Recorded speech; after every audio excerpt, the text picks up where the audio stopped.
Electron, electron से बना है इलेक्ट्रो। इसको हम दो सेक्शन में पढ़ने वाले हैं, इलेक्ट्रोस्टैटिक्स और इलेक्ट्रोडायनेमिक्स। इलेक्ट्रोडायनेमिक्स एक्चुअली बड़ा शब्द है, उसके अंदर मैग्नेटिज्म भी आता है और करंट इलेक्ट्रिसिटी भी आता है।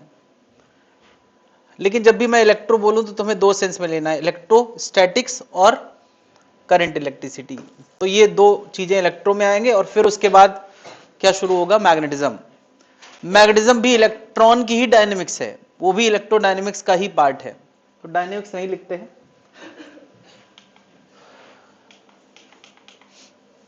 तो इलेक्ट्रोस्टैटिक्स मतलब क्या,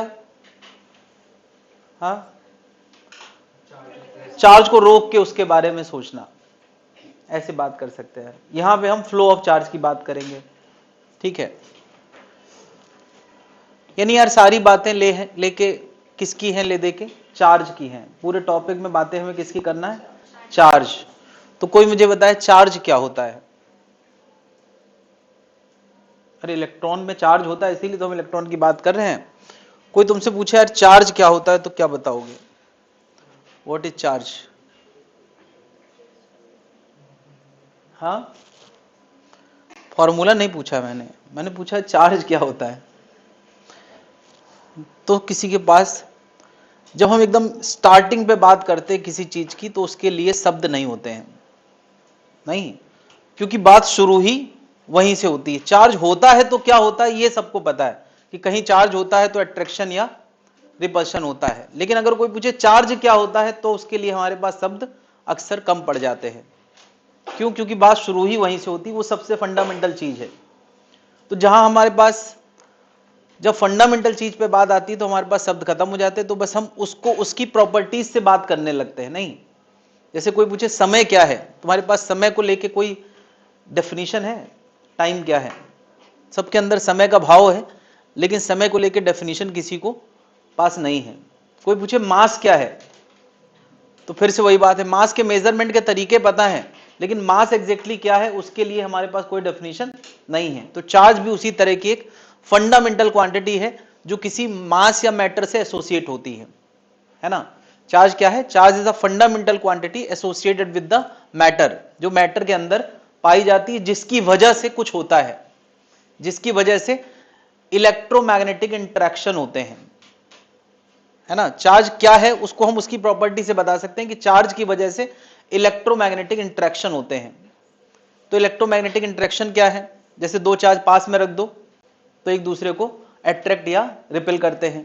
चार्ज जब मूव कर रहे होते हैं तो उसकी वजह से मैग्नेटिक इंटरेक्शन चालू हो जाते हैं, और चार्ज जब एक्सेलेरेट कर रहे होते हैं तो उसकी वजह से इलेक्ट्रोमैग्नेटिक रेडिएशन जनरेट होता है। तो चार्ज को हम ऐसे डिफाइन कर सकते हैं। ये केवल टॉपिक का कैटेगराइजेशन है। Charge is the fundamental quantity associated with matter due to which electromagnetic interaction take place.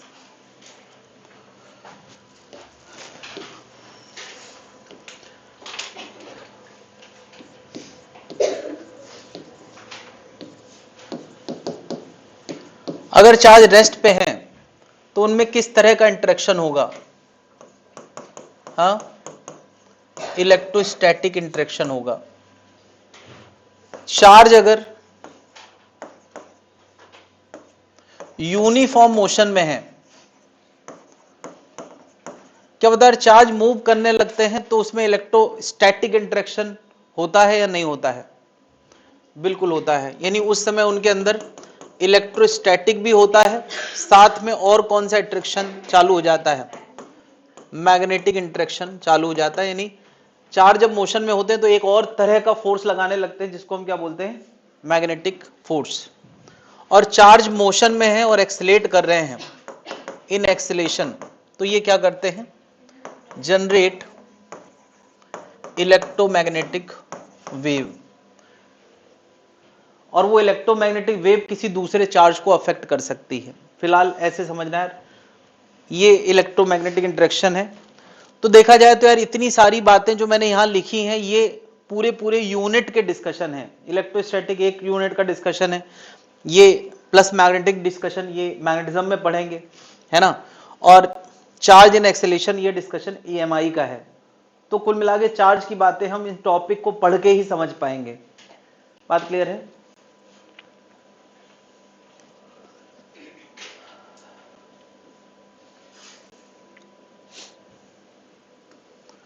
कोई तुमसे पूछे यार चार्ज के अंदर मास होता है या नहीं, क्या बोलोगे? तो चार्ज के अंदर मास नहीं होता है। उसकी सही लाइन यह है कि चार्ज हमेशा जब भी मिलेगा तो मास से एसोसिएटेड मिलेगा। क्या ऐसा चार्ज हो सकता है जिसमें कोई मास ना हो? नहीं मिल सकता है। हमें जब भी चार्ज मिलेगा तो मैटर से एसोसिएटेड मिलेगा, यानी चार्ज के अंदर हमेशा मास होगा। बात क्लियर है? तो चार्ज को लेके थोड़ा हम लोग और उसकी प्रॉपर्टी समझने की कोशिश करते हैं। ये नोट कर लिया भाई,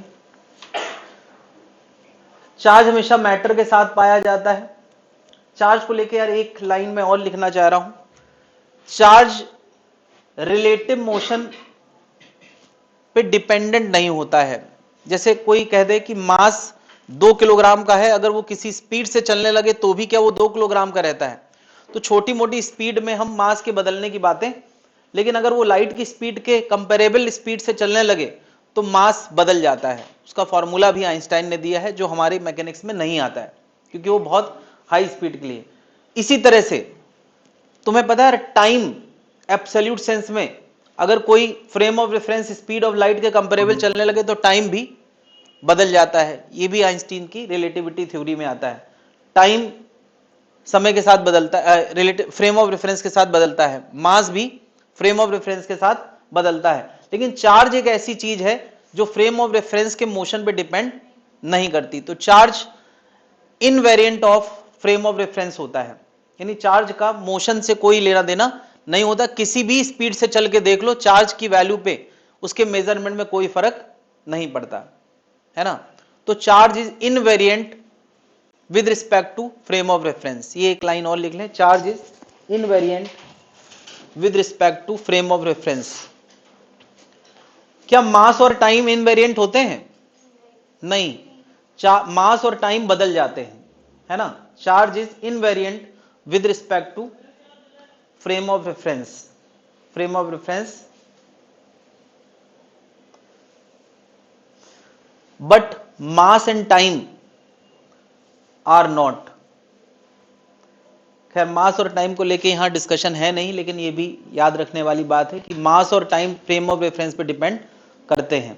तुमने सुना होगा यार कि अगर लाइट की स्पीड के क्लोज चलने लगो तो समय रुक जाता है।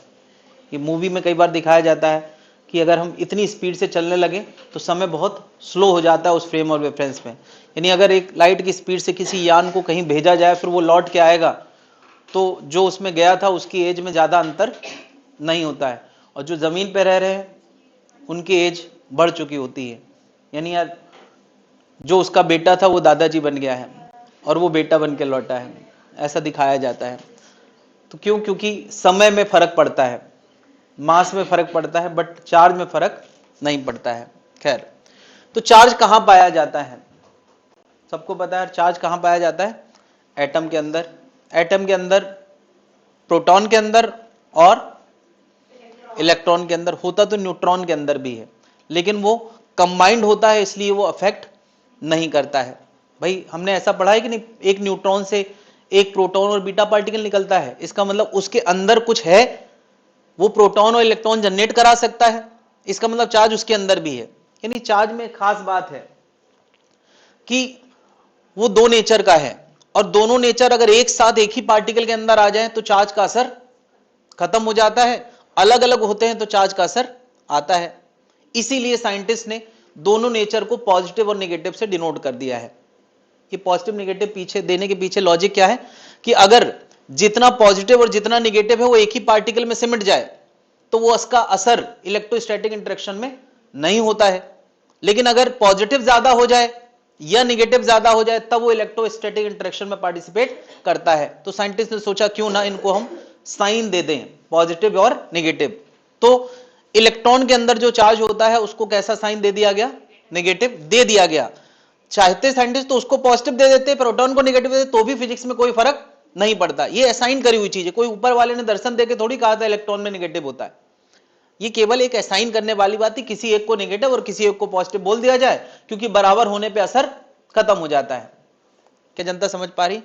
एक एटम, एक न्यूट्रल एटम में जितने इलेक्ट्रॉन होते हैं उतने प्रोटॉन होते हैं। तो क्या एक न्यूट्रल एटम, एक छोटा सा पार्टिकल, बहुत छोटा पार्टिकल, उसमें ओवरऑल चार्ज कितना है? जीरो कहते हैं कि नहीं? क्या वो इलेक्ट्रोस्टैटिक इंटरेक्शन में पार्टिसिपेट कर सकता है? वो बाहरी इलेक्ट्रोस्टैटिक इंटरेक्शन में पार्टिसिपेट नहीं कर पाता, क्योंकि जितना पॉजिटिव है उसके अंदर उतना ही नेगेटिव है। तो ये कहने में अब अच्छा लग रहा है कि नहीं, जितना पॉजिटिव उतना नेगेटिव है। लॉजिक क्या है कि अगर दोनों बराबर अमाउंट में होता है तो असर नहीं करता है, असर नहीं करता है, इसीलिए हमने उसको क्या बोलना शुरू कर दिया? जीरो। क्या बात समझ में आ रही है? यानी चार्ज का हमने साइन असाइन कर दिया है। वो अगर बराबर मात्रा में है और एक पार्टिकल के अंदर है तो असर, बाहर की गतिविधि में वो असर नहीं करेगा। तो एटम हमेशा कैसा होता है? न्यूट्रल, क्योंकि उसमें जितने इलेक्ट्रॉन होते हैं उतने ही क्या होते हैं? प्रोटॉन होते हैं। तो उसको अगर चार्ज बनाना हो तो हमें क्या करना चाहिए? या तो उसमें इलेक्ट्रॉन कम कर दो, या तो इलेक्ट्रॉन, क्यों प्रोटॉन कम ज्यादा क्यों नहीं कर सकते? क्योंकि ये वाला काम करना हमारे बस का नहीं है। न्यूक्लियस के अंदर बदलाव करना बहुत बड़ा काम होता है, इलेक्ट्रॉन की संख्या में कम ज्यादा करना। जब भी किसी को चार्ज बनाया जाता है तो उसमें प्रोटॉन इधर उधर नहीं जाते हैं। कौन जाता है? इलेक्ट्रॉन। यानी अगर किसी एटम के अंदर 10 इलेक्ट्रॉन 10 प्रोटॉन है और उसको नेगेटिव बनाना है तो तुम्हें 11 या 12 इलेक्ट्रॉन कर देना चाहिए। और अगर उसको पॉजिटिव चार्ज बनाना है तो क्या करना चाहिए? 1-2 इलेक्ट्रॉन उससे बाहर निकाल लेना चाहिए। बाहर निकाल लोगे, मान लिया 8 इलेक्ट्रॉन और 10 प्रोटॉन है, तो ओवरऑल ये एटम कैसा हो जाएगा? Positive charge. क्यों? क्योंकि इलेक्ट्रॉन और प्रोटॉन में बराबर चार्ज होता है। क्या बात समझ रहे हैं यार? तो प्रोटॉन के अंदर पॉजिटिव चार्ज होता है, इलेक्ट्रॉन के अंदर नेगेटिव, ऐसा हमने असाइन किया है। और एक इलेक्ट्रॉन या एक प्रोटॉन में कितना चार्ज होता है ये भी सबको पता है। कितना होता है? 1.6 इंटू 10⁻⁻19 ऐसा असाइन किया गया है। एक्सिस चार्ज से मेरा मतलब, कहीं अगर लिखा हो एक्सिस चार्ज से मेरा मतलब क्या है कि उस पार्टिकल के अंदर या बल्क मैटर के अंदर, उस पार्टिकल के अंदर, मैं एटम भी कह सकता हूं, वो पार्टिकल एटम भी हो सकता है। एक एटम के अंदर अगर एक्स्ट्रा इलेक्ट्रॉन है तो मैं कहूंगा उसके अंदर एक्सेस ऑफ नेगेटिव चार्ज है। और अगर एक्स्ट्रा प्रोटॉन है तो एक्सेस या लैक ऑफ इलेक्ट्रॉन है, मैं कह रहा हूं प्रोटॉन कहीं जाते नहीं, यानी उससे कुछ इलेक्ट्रॉन निकाल दिए गए हैं, तो मैं कहूंगा उसके अंदर एक्सेस ऑफ पॉजिटिव चार्ज है। तो चार्ज जितना एक्सेस में होता है वही काउंट होता है। बराबर पॉजिटिव बराबर नेगेटिव हमेशा एक दूसरे का असर खत्म कर देते हैं। क्या ये बात समझ में आ गई? न्यूट्रल एटम से मतलब क्या है? Number of proton is equal to क्या है? Number of electron. तो क्या जितना पॉजिटिव है ना, उतना कैसा है? नेगेटिव है। तो वो हो कितना गया? जीरो हो गया। जब भी मैं कहता हूं यार पॉजिटिव एटम या पॉजिटिव आयन, पॉजिटिव एटम का मतलब पॉजिटिवली चार्ज एटम का मतलब क्या है? कि उससे इलेक्ट्रॉन निकाल लिए गए हैं। यानी इसका मतलब ऐसे हम सिंबल दिखाते हैं, इससे कुछ इलेक्ट्रॉन निकल गए हैं। जब भी मैं कहता हूं नेगेटिव आयन या नेगेटिव एटम, तो इसका मतलब क्या है? उसके अंदर इलेक्ट्रॉन दिए गए हैं। बात क्लियर है? जब भी मैं कहता हूं यार पॉजिटिव चार्ज, तो यार पॉजिटिव चार्ज एक ब्रॉड बात हो गई। वो एक पार्टिकल भी हो सकता है, एक एटम भी हो सकता है, एक अमाउंट ऑफ एटम्स भी हो सकते हैं। सोचिए इसके अंदर 10 एटम्स हैं, उनमें से कुछ एटम ने कुछ इलेक्ट्रॉन छोड़ के इसको दे दिए हैं, तो ये कैसा चार्ज हो गया? पॉजिटिव हो गया। मान लिया इसने इलेक्ट्रॉन इसको दिए हैं कुछ, तो ये कैसा हो गया? पॉजिटिव। और ये इलेक्ट्रॉन यहां गए तो यहां क्या आएगा? नेगेटिव। अब किस एटम ने इलेक्ट्रॉन दिया है ये मैटर। अगर ये एक पार्टिकल है तो इसका कोई भी एटम इलेक्ट्रॉन छोड़ दे तो वो कैसा हो जाएगा? पॉजिटिव। और इस मटेरियल का कोई भी एटम इलेक्ट्रॉन ले ले तो ये कैसा हो जाएगा? नेगेटिव। जब मैं कहता हूं एक पार्टिकल, तो मे बी कि वो हजारों एटम का ग्रुप हो, क्योंकि एक पार्टिकल बहुत छोटी चीज है। बात क्लियर है? क्या ये सारी बातें क्लियर हो गई यार? पॉजिटिव आयन का मतलब क्या है? Atom ion. पॉजिटिव एटम या पॉजिटिव आयन का मतलब क्या है? नेगेटिव एटम या नेगेटिव आयन, है ना। पॉजिटिव चार्ज पार्टिकल का क्या मतलब है?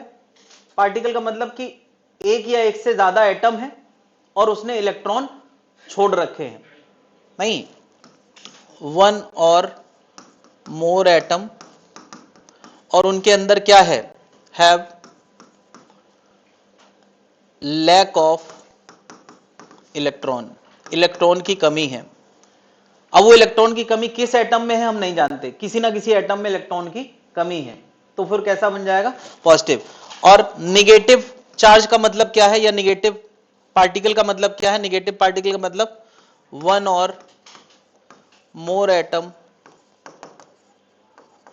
Have axis of electron. अगर इलेक्ट्रॉन अधिकता में है तो वो पॉजिटिव चार्ज निगेटिव चार्ज कहलाएगा, और अगर इलेक्ट्रॉन कमी में है तो वो कैसा कहलाएगा, पॉजिटिव चार्ज। ये बातें क्लियर है भाई? किसी पॉइंट पे कोई दिक्कत है तो बताएं।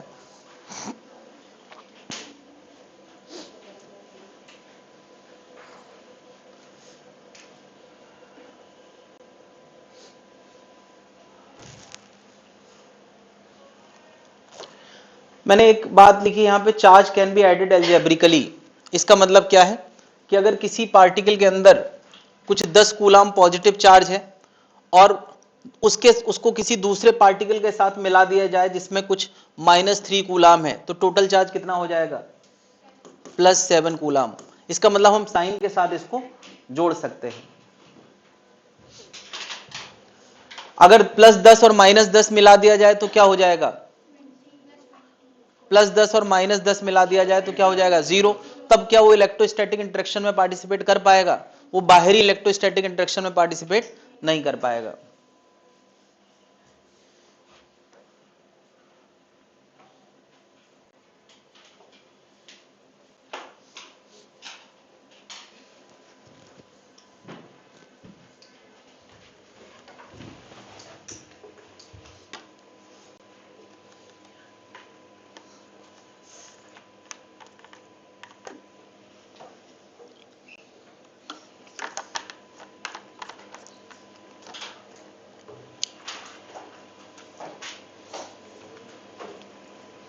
नोट नहीं करना है, करते जाओ। और मॉड्यूल हमेशा एक जैसा नहीं रहता, चीजें बदलती रहती हैं। सेम लिखा है, हाँ वही मैं कह रहा हूँ कि समय के साथ चीजें बदलती रहती, यहाँ अपडेट चलता रहता है, मॉड्यूल पुराने होते रहते हैं, इसीलिए जो है नोट्स बनाओ, ज़्यादा अच्छा रहेगा। मॉड्यूल का कॉन्सेप्ट इसीलिए मुझे थोड़ा सा सही नहीं लगता है, क्योंकि उसमें फिक्स महसूस करता है पढ़ाने वाला कि अब ये लिख रखा है तो बस वही पढ़ाना है। ऐसे में आज़ादी रहती, कुछ नया आइडिया है, नए बारीकियां बताना है तो वो मैं बता सकता हूँ।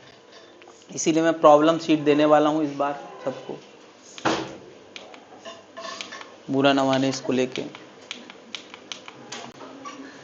अच्छा मैंने ये देखो दिखाया है कि इससे इलेक्ट्रॉन निकल के कहाँ जा रहे हैं, ये दिख रहा है यार। तो अगर इलेक्ट्रॉन यहाँ गए हैं तो ये कैसा हो गया, नेगेटिव, और वो कैसा हो गया, पॉजिटिव। तो चार्ज की कुछ प्रॉपर्टीज अब हमें पढ़ना है। ये प्रॉपर्टी तुमने लिख दिया, charge is always associated with mass and charge is invariant with respect to frame of reference. ये बात मैंने पिछले वाले में कवर कर ली है, दोबारा लिखने की जरूरत नहीं है। एक इलेक्ट्रॉन का चार्ज कितना असाइन किया गया है, 1.6 × 10⁻⁻19 कूलाम। एक्चुअली क्या होता है, जब कोई डिस्कवरी होती है तो पुरानी चीजें मेंटेन बनी रहें, जो भी डेफिनेशन पहले आ चुकी हैं, क्वांटिटीज पहले मेजर करी जा चुकी, इसलिए नई क्वांटिटी को हम लोगों को पुराने वालों के हिसाब से एडजस्ट करना पड़ता है, इसीलिए चार्ज को इतनी वैल्यू देना पड़ा। तो एक इलेक्ट्रॉन की पुरानी थ्योरी ना डिस्टर्ब हो, इसलिए चार्ज को इतनी वैल्यू देना पड़ा। अब यार इलेक्ट्रॉन का चार्ज अगर इतनी वैल्यू दिया गया है, अगेन ऊपर वाले ने उतर के नहीं बताया होगा कि इतना है, इतना असाइन करने से पुरानी थ्योरी डिस्टर्ब नहीं हुई, इसलिए इतना असाइन किया गया। ठीक है, तो अगर एक इलेक्ट्रॉन में इतना चार्ज है, और इलेक्ट्रॉन हमेशा एक पार्टिकल है, उसकी काउंटिंग इंटीजर में हो सकती है। एक इलेक्ट्रॉन हो सकता है, 5 इलेक्ट्रॉन हो सकते हैं, क्या 5.5 इलेक्ट्रॉन हो सकता है क्या? इलेक्ट्रॉन एक पार्टिकल है तो वो आधा एग्जिस्ट नहीं करता है, तो इसका मतलब है चार्ज हमेशा ये हो सकता है, इसका डबल। क्या बता रहे, 1.6 × 10⁻⁻19 ये हो सकता है, 3.2 × 10⁻⁻19 ये हो सकता है, 4.8 × 10, इसके मल्टीपल में कुछ भी हो सकता है। इसको आमतौर पे हम ई सिंबल दे देते हैं, तो कुल मिलाकर इसका आंसर n × e हो सकता है। चार्ज हमेशा n × e होगा। n मतलब जैसे 1 से मल्टीप्लाई करोगे तो ये आएगा, 2 से मल्टीप्लाई करोगे तो ये आएगा, 3 से।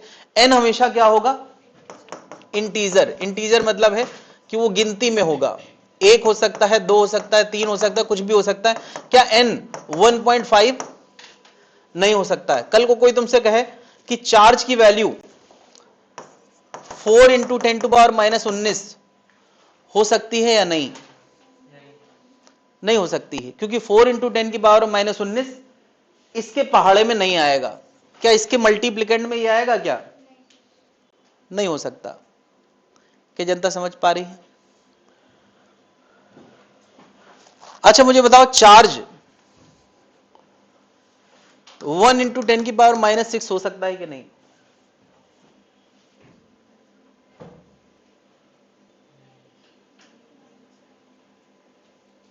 लॉजिक क्या है?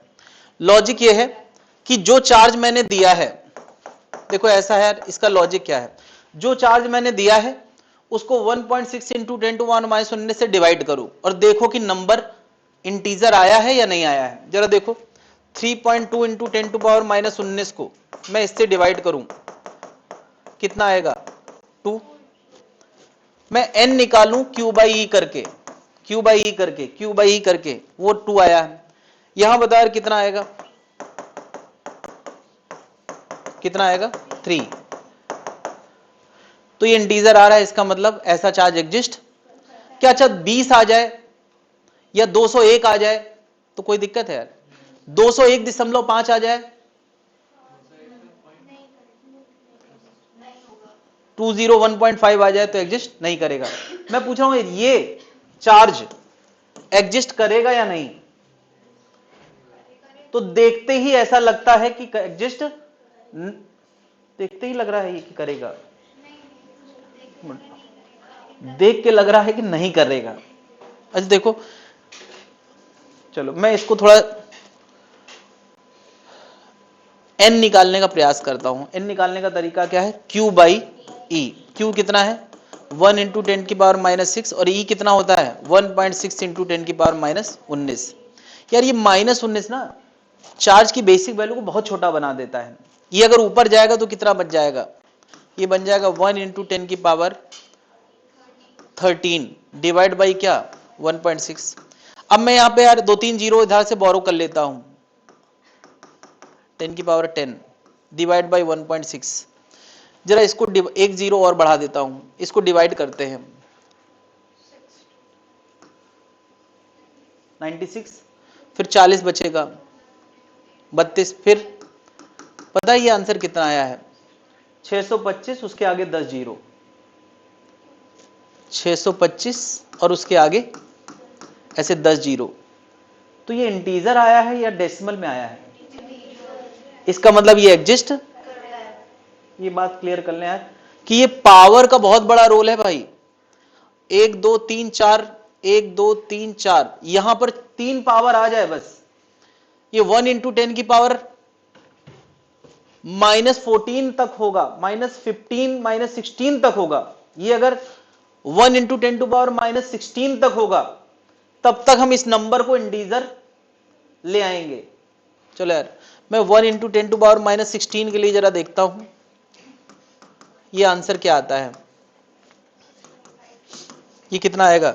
ये उधर जाएगा, ये आएगा आंसर 600, कंफर्म करो 625 आ रहा है। लेकिन अगर मैं यहां -17 कर दूं तब, 1 इंटू 10⁻⁻17 कर दूं तब,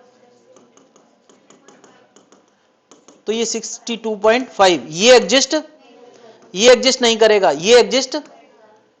बात समझ आ रही? ये नहीं, बहुत सावधानी से समझना है कि चार्ज एग्जिस्ट, ये भी क्वेश्चन हो सकता है कि ये चार्ज एग्जिस्ट करता है या नहीं करता है। तो क्या निकालना है? अगर नंबर इंटीजर आ जाता है तो एग्जिस्ट करता है, डेसिमल में आ जाता है तो एग्जिस्ट।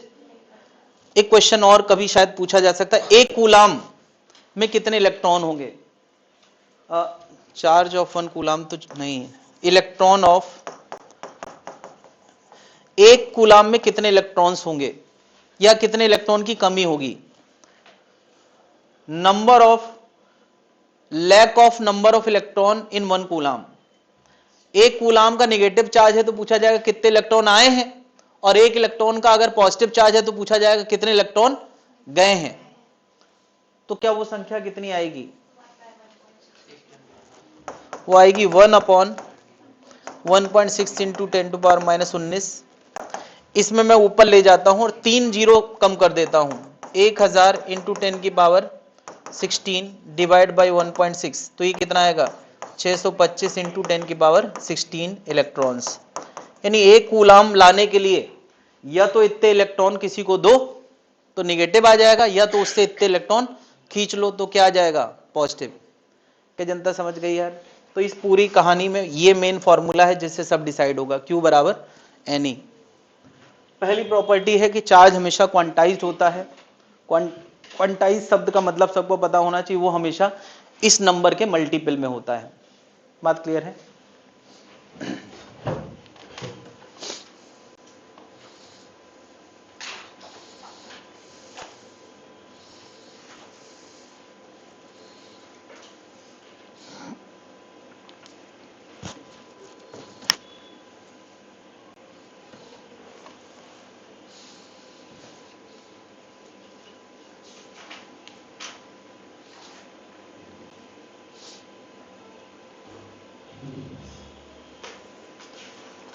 इलेक्ट्रॉन्स ऑफ 1 कूलाम हो सकता है कभी कभी सीधे पूछे तो 1 कूलाम का क्या, तुम तो सबका निकाल सकते हो, 2 कूलाम का भी निकाल सकते हो। तो 1 कूलाम एग्जिस्ट करेगा कि नहीं यार? 1 कूलाम बहुत बड़े नंबर का सेट है, इतने सारे इलेक्ट्रॉन 1 कूलाम के लिए यूज होते हैं। इतने सारे इलेक्ट्रॉन या तो निकाल लो या तो दे दो तब 1 कूलाम आता है। 1 कूलाम कोई छोटा चार्ज नहीं है, इतने सारे इलेक्ट्रॉन मिलके 1 कूलाम बनाते हैं। Make it clear.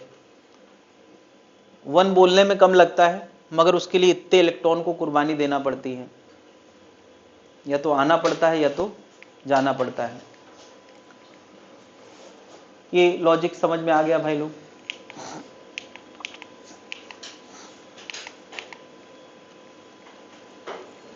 अगली प्रॉपर्टी है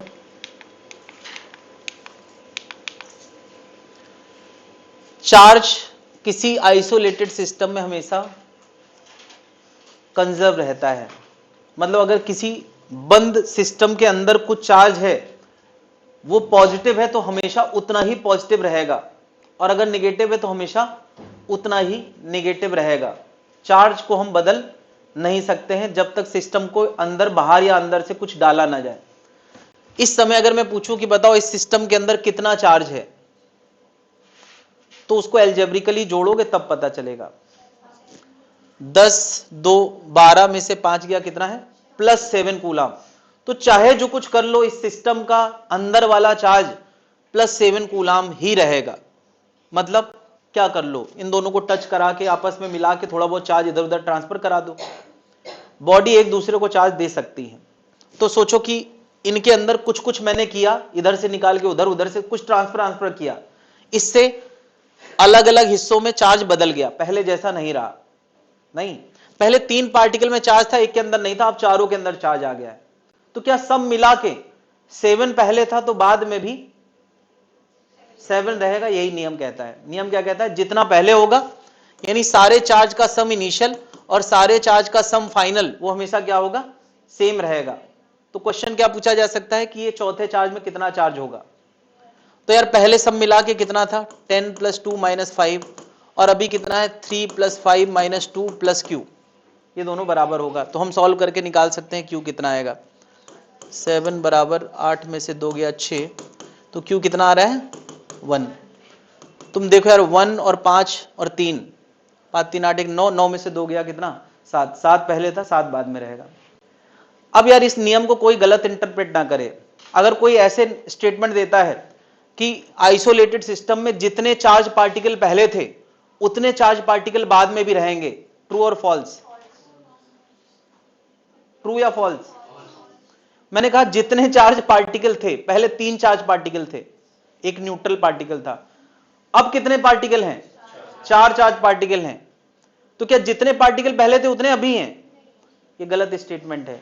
ये बस तुम्हें गुमराह करने के लिए दिया जाएगा कि किसी आइसोलेटेड सिस्टम में जितने पार्टिकल पहले होते हैं उतने ही बाद में रहते हैं, ऐसा कोई नियम नहीं है। जितना चार्ज पहले होता है उतना बाद में रहता है, ये सही है। पार्टिकल कम ज्यादा हो सकते हैं। क्या बात क्लियर है? तो आइसोलेटेड सिस्टम में overall charge in an isolated system remains conserved, है ना।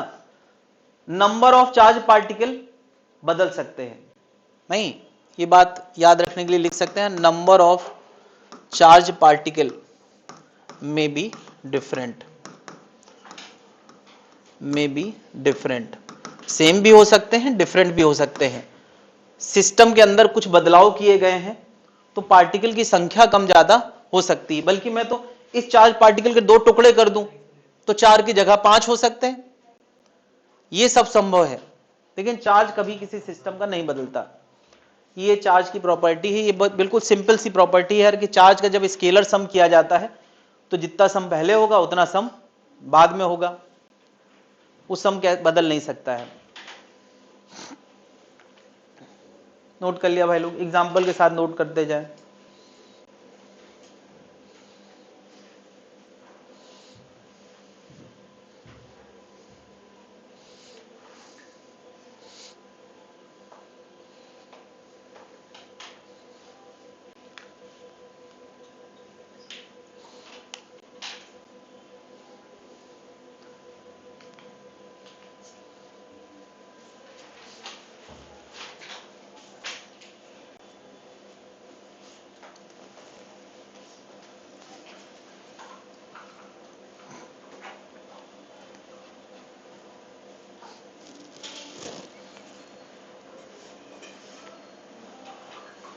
नोट कर लिया भाई लोग।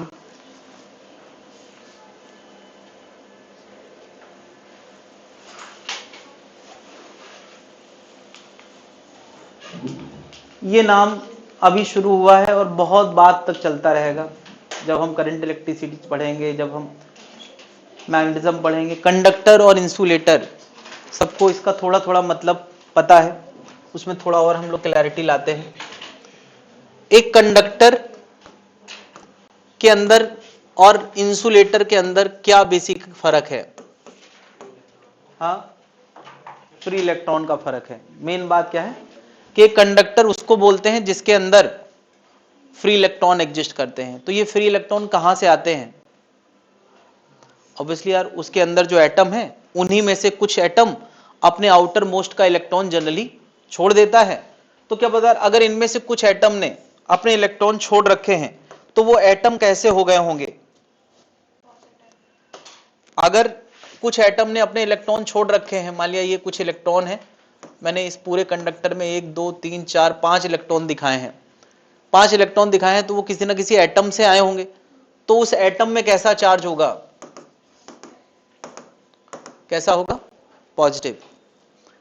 भाई जब भी कोई एटम इलेक्ट्रॉन का परित्याग कर देता है तो उस एटम में ओवरऑल प्रोटॉन की संख्या ज्यादा हो जाती है, इलेक्ट्रॉन की कम हो जाती है, तो फिर वो नेट में कैसा चार्ज रखेगा? पॉजिटिव, है ना। तो क्या एक कंडक्टर के अंदर अगर हम झांक पाए तो हमें क्या क्या देखने को मिलेगा? कंडक्टर के अंदर हम लोगों को कुछ न्यूट्रल एटम देखने को मिलेंगे और कुछ आयंस देखने को मिलेंगे, और क्या देखने को मिलेगा? और हमें कुछ फ्री इलेक्ट्रॉन देखने को मिलेंगे। इंसुलेटर में हमें क्या देखने को मिलेगा?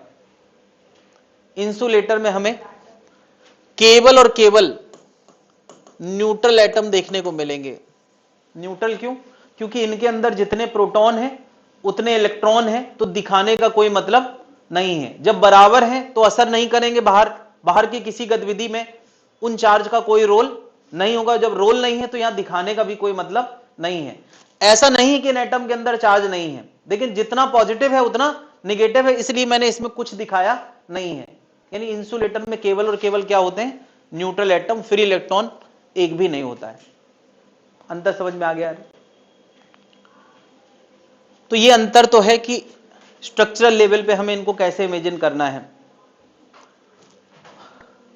बताया कुछ क्वेश्चन? अच्छा, ये कलर भी नहीं दिख रहा।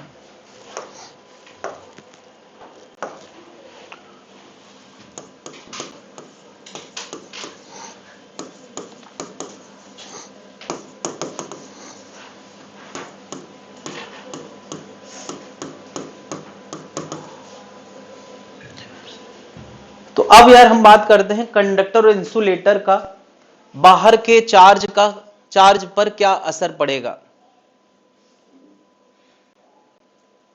सही तो है यार। सोचो यार कि ये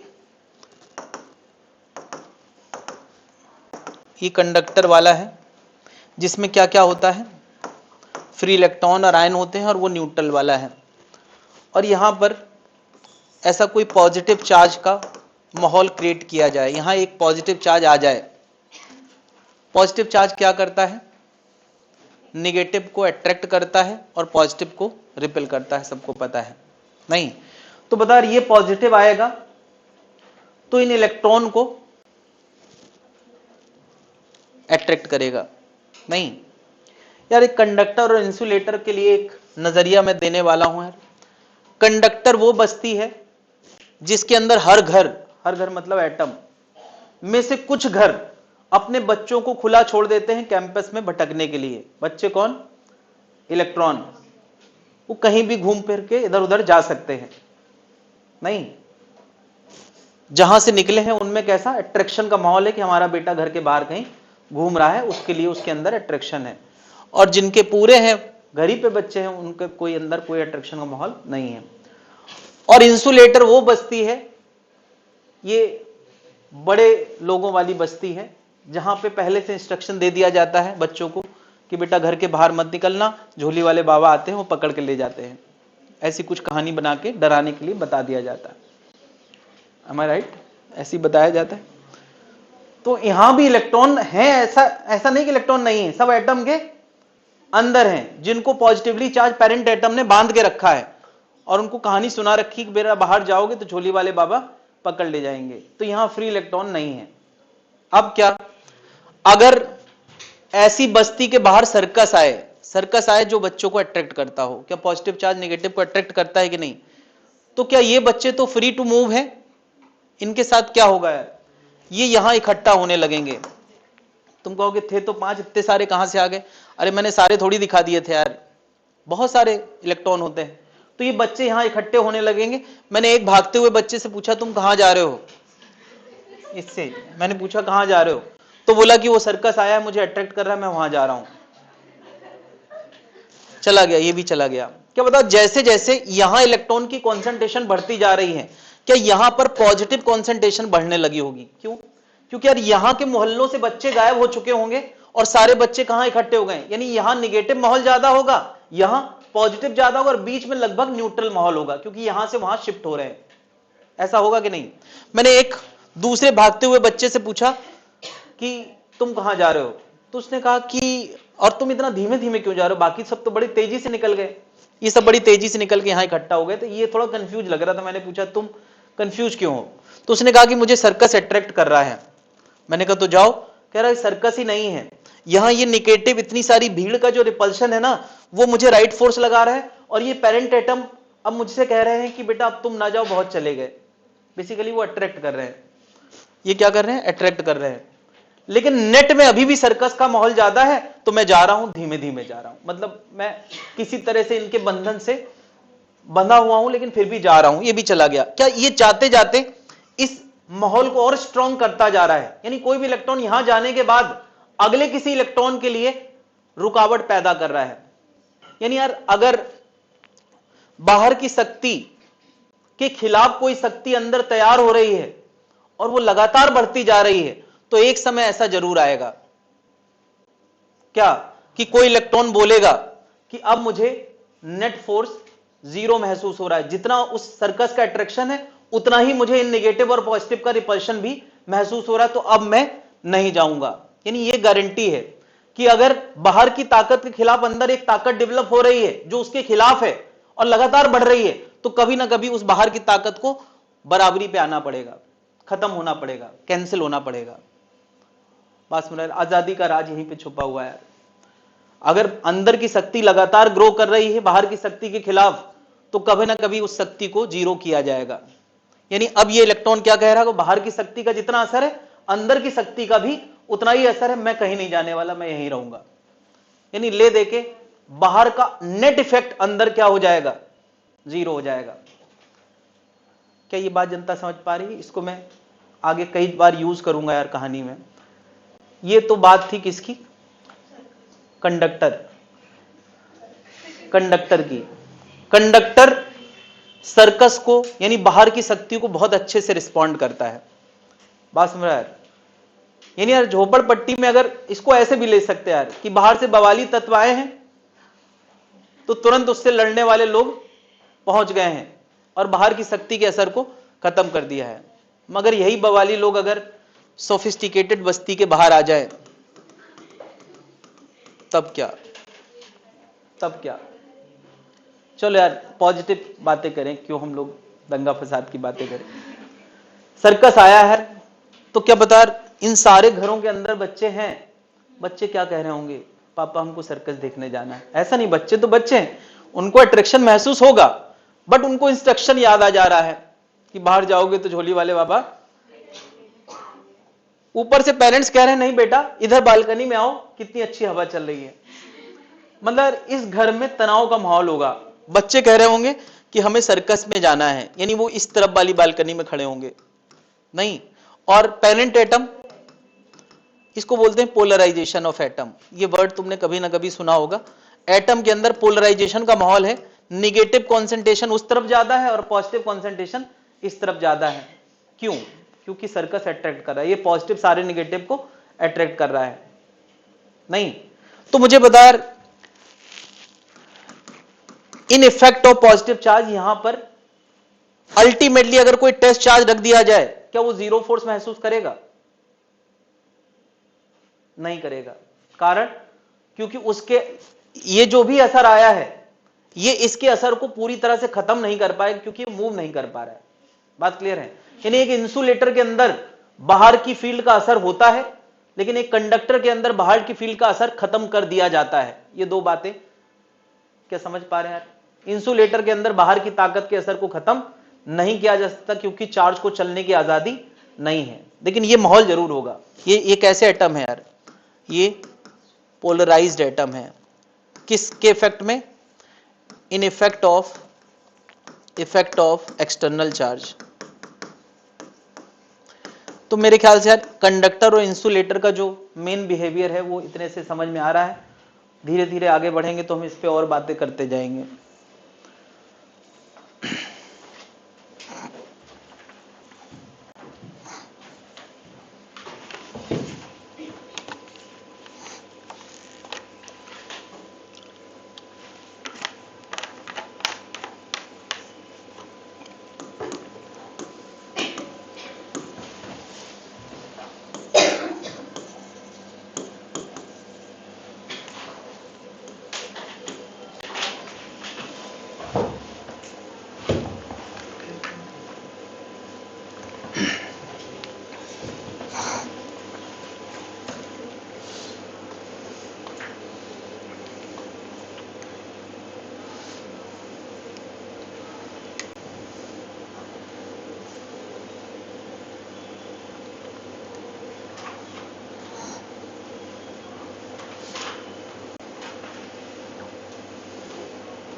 नोट कर लिया भाई लोग?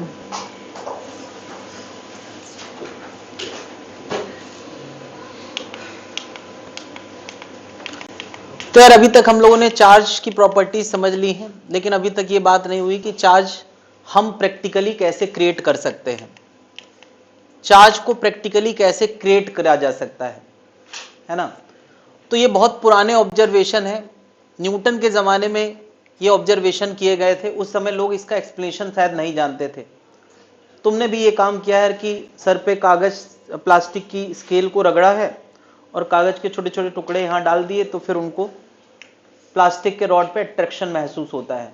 तो ऐसे कुछ एक्सपेरिमेंट बहुत फेमस थे जिन पे लोग जादू दिखाया करते होंगे उस जमाने में, क्योंकि उस जमाने के लोगों को साइंस नहीं पता थी कि अगर प्लास्टिक के रॉड को फर के साथ रगड़ा जाता है, फर से मतलब है कोई भी ऐसा खाल, किसी चीज की खाल, मतलब जैसे,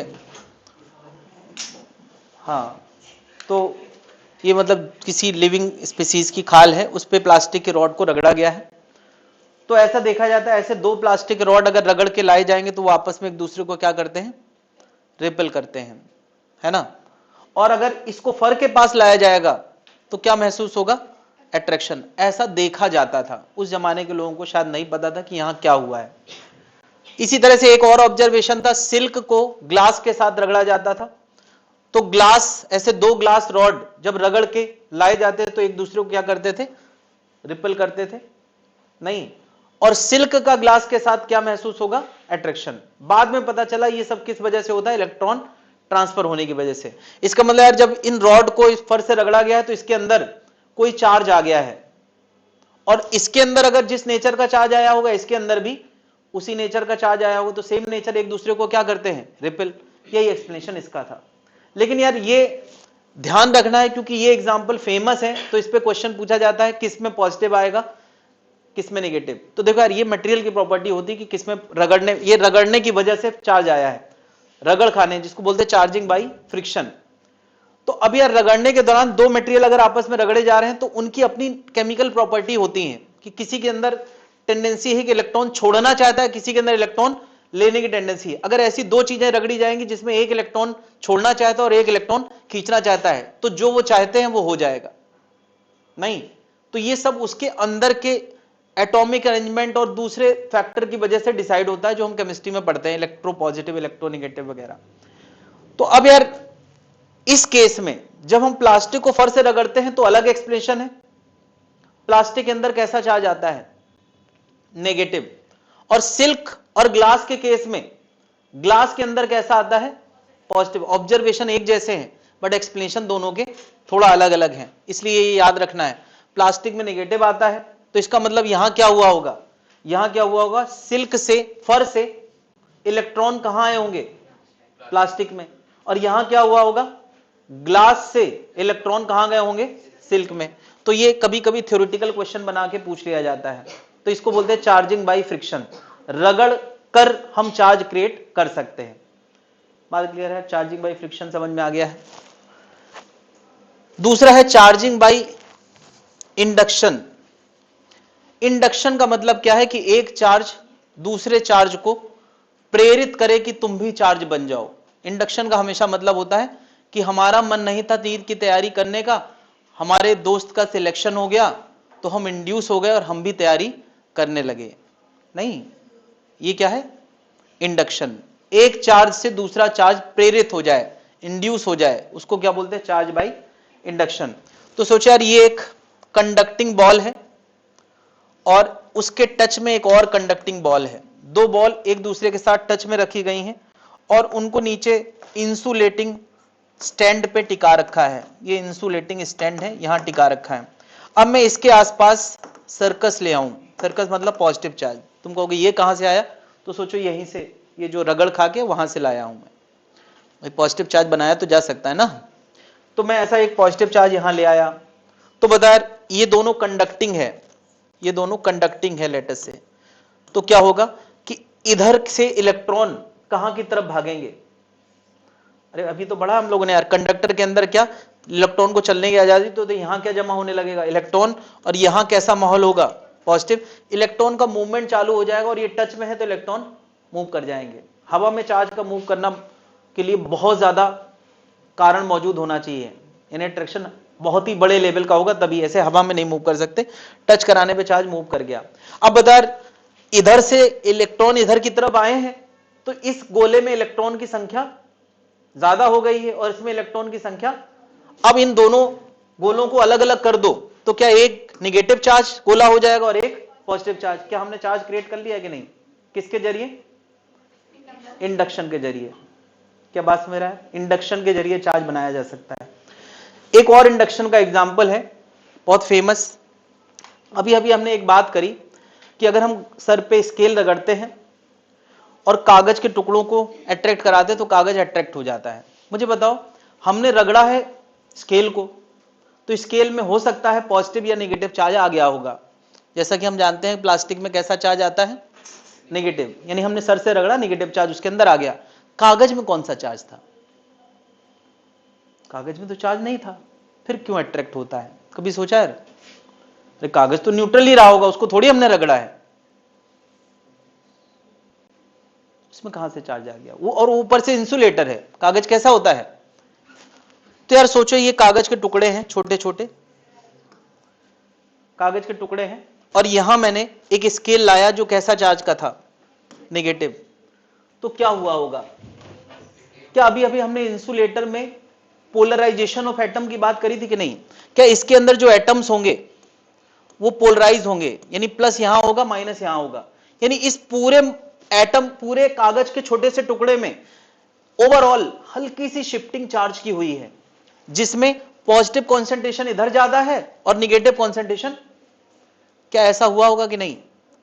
और अगर पॉजिटिव करीब आ गया, निगेटिव दूर चला गया, तो अट्रैक्शन, यार पास वाले में असर ज्यादा होगा, अट्रैक्शन ज्यादा होगा, रिपल्शन कम होगा। यानी यहां पर नेट में अट्रैक्शन ज्यादा होगा, रिपल्शन भी होगा, मगर रिपल्शन अट्रैक्शन के मुकाबले कम होगा। तो नेट में क्या होगा? नेट में हमेशा एक इंसुलेटर के पास चाहे नेगेटिव चार्ज ले आओ तो भी अट्रैक्शन होगा। क्या बता रहा, अगर मैं एक पॉजिटिव चार्ज सिल्क, वो ग्लास वाला रॉड ले आऊं और कागज के टुकड़े यहां डाल दूं, ये कागज का टुकड़ा है ना, पेपर पीसेस हैं, तो बता यहां कैसा माहौल आएगा, यहां कैसा आएगा? और अगर नेगेटिव पॉजिटिव आएगा तो भी अट्रैक्शन ज्यादा होगा, रिपल्शन कम होगा। तो नेट में कैसा महसूस होगा? यानी न्यूट्रल चीज पे भी अट्रैक्शन रिपल्शन हो सकता है। तो उसमें चार्ज आ जाता है क्या? नहीं, उसमें चार्ज नहीं आता, चार्ज का पोलराइजेशन हो जाता है ड्यू टू इंडक्शन। क्या ये चार्ज क्यों आया? इसी ने उसको इंड्यूस किया है। यानी जब हम स्केल को कागज के टुकड़ों के पास ले जाते हैं तो स्केल उसके अंदर के एटम्स को इंड्यूस करता है, जिसकी वजह से एटम पोलराइज हो जाते हैं, और पोलराइजेशन की वजह से एक तरफ निगेटिव की कॉन्सेंट्रेशन ज्यादा और एक तरफ पॉजिटिव की। सीधी सी बात, अगर ये पॉजिटिव चार्ज है तो पास में निगेटिव आएगा, और निगेटिव चार्ज है तो पास में पॉजिटिव आएगा। तो ले देखिए, अपोजिट नेचर का चार्ज आएगा तो अट्रैक्शन ही होगा। इंसुलेटर के साथ किसी भी चार्ज का हमेशा कैसा होगा? अट्रैक्शन ही होगा। क्या जनता समझ पा रही है? ये बातें क्लियर हैं? तो क्या हमने इंड्यूस करके इसके अंदर चार्ज ला दिया, कम से कम नियर द सरफेस ला दिया? तो चार्ज को फ्रिक्शन के जरिए लाया जा सकता है, इंडक्शन के जरिए ला जा सकता है।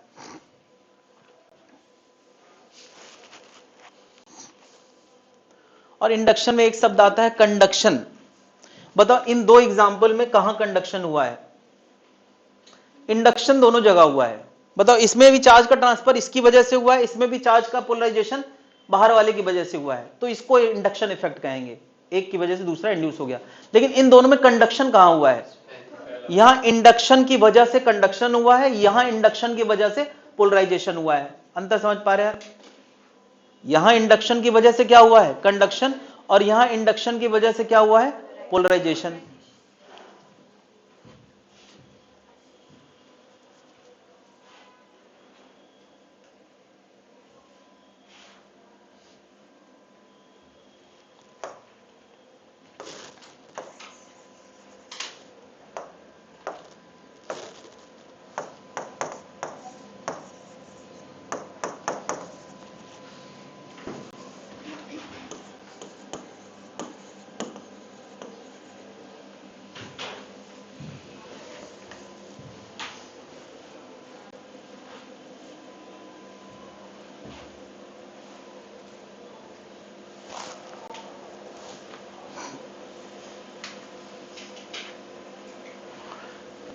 बता, हम दो ऐसे हाथ रगड़ते हैं तो क्या इसमें चार्ज का ट्रांसफर होता होगा?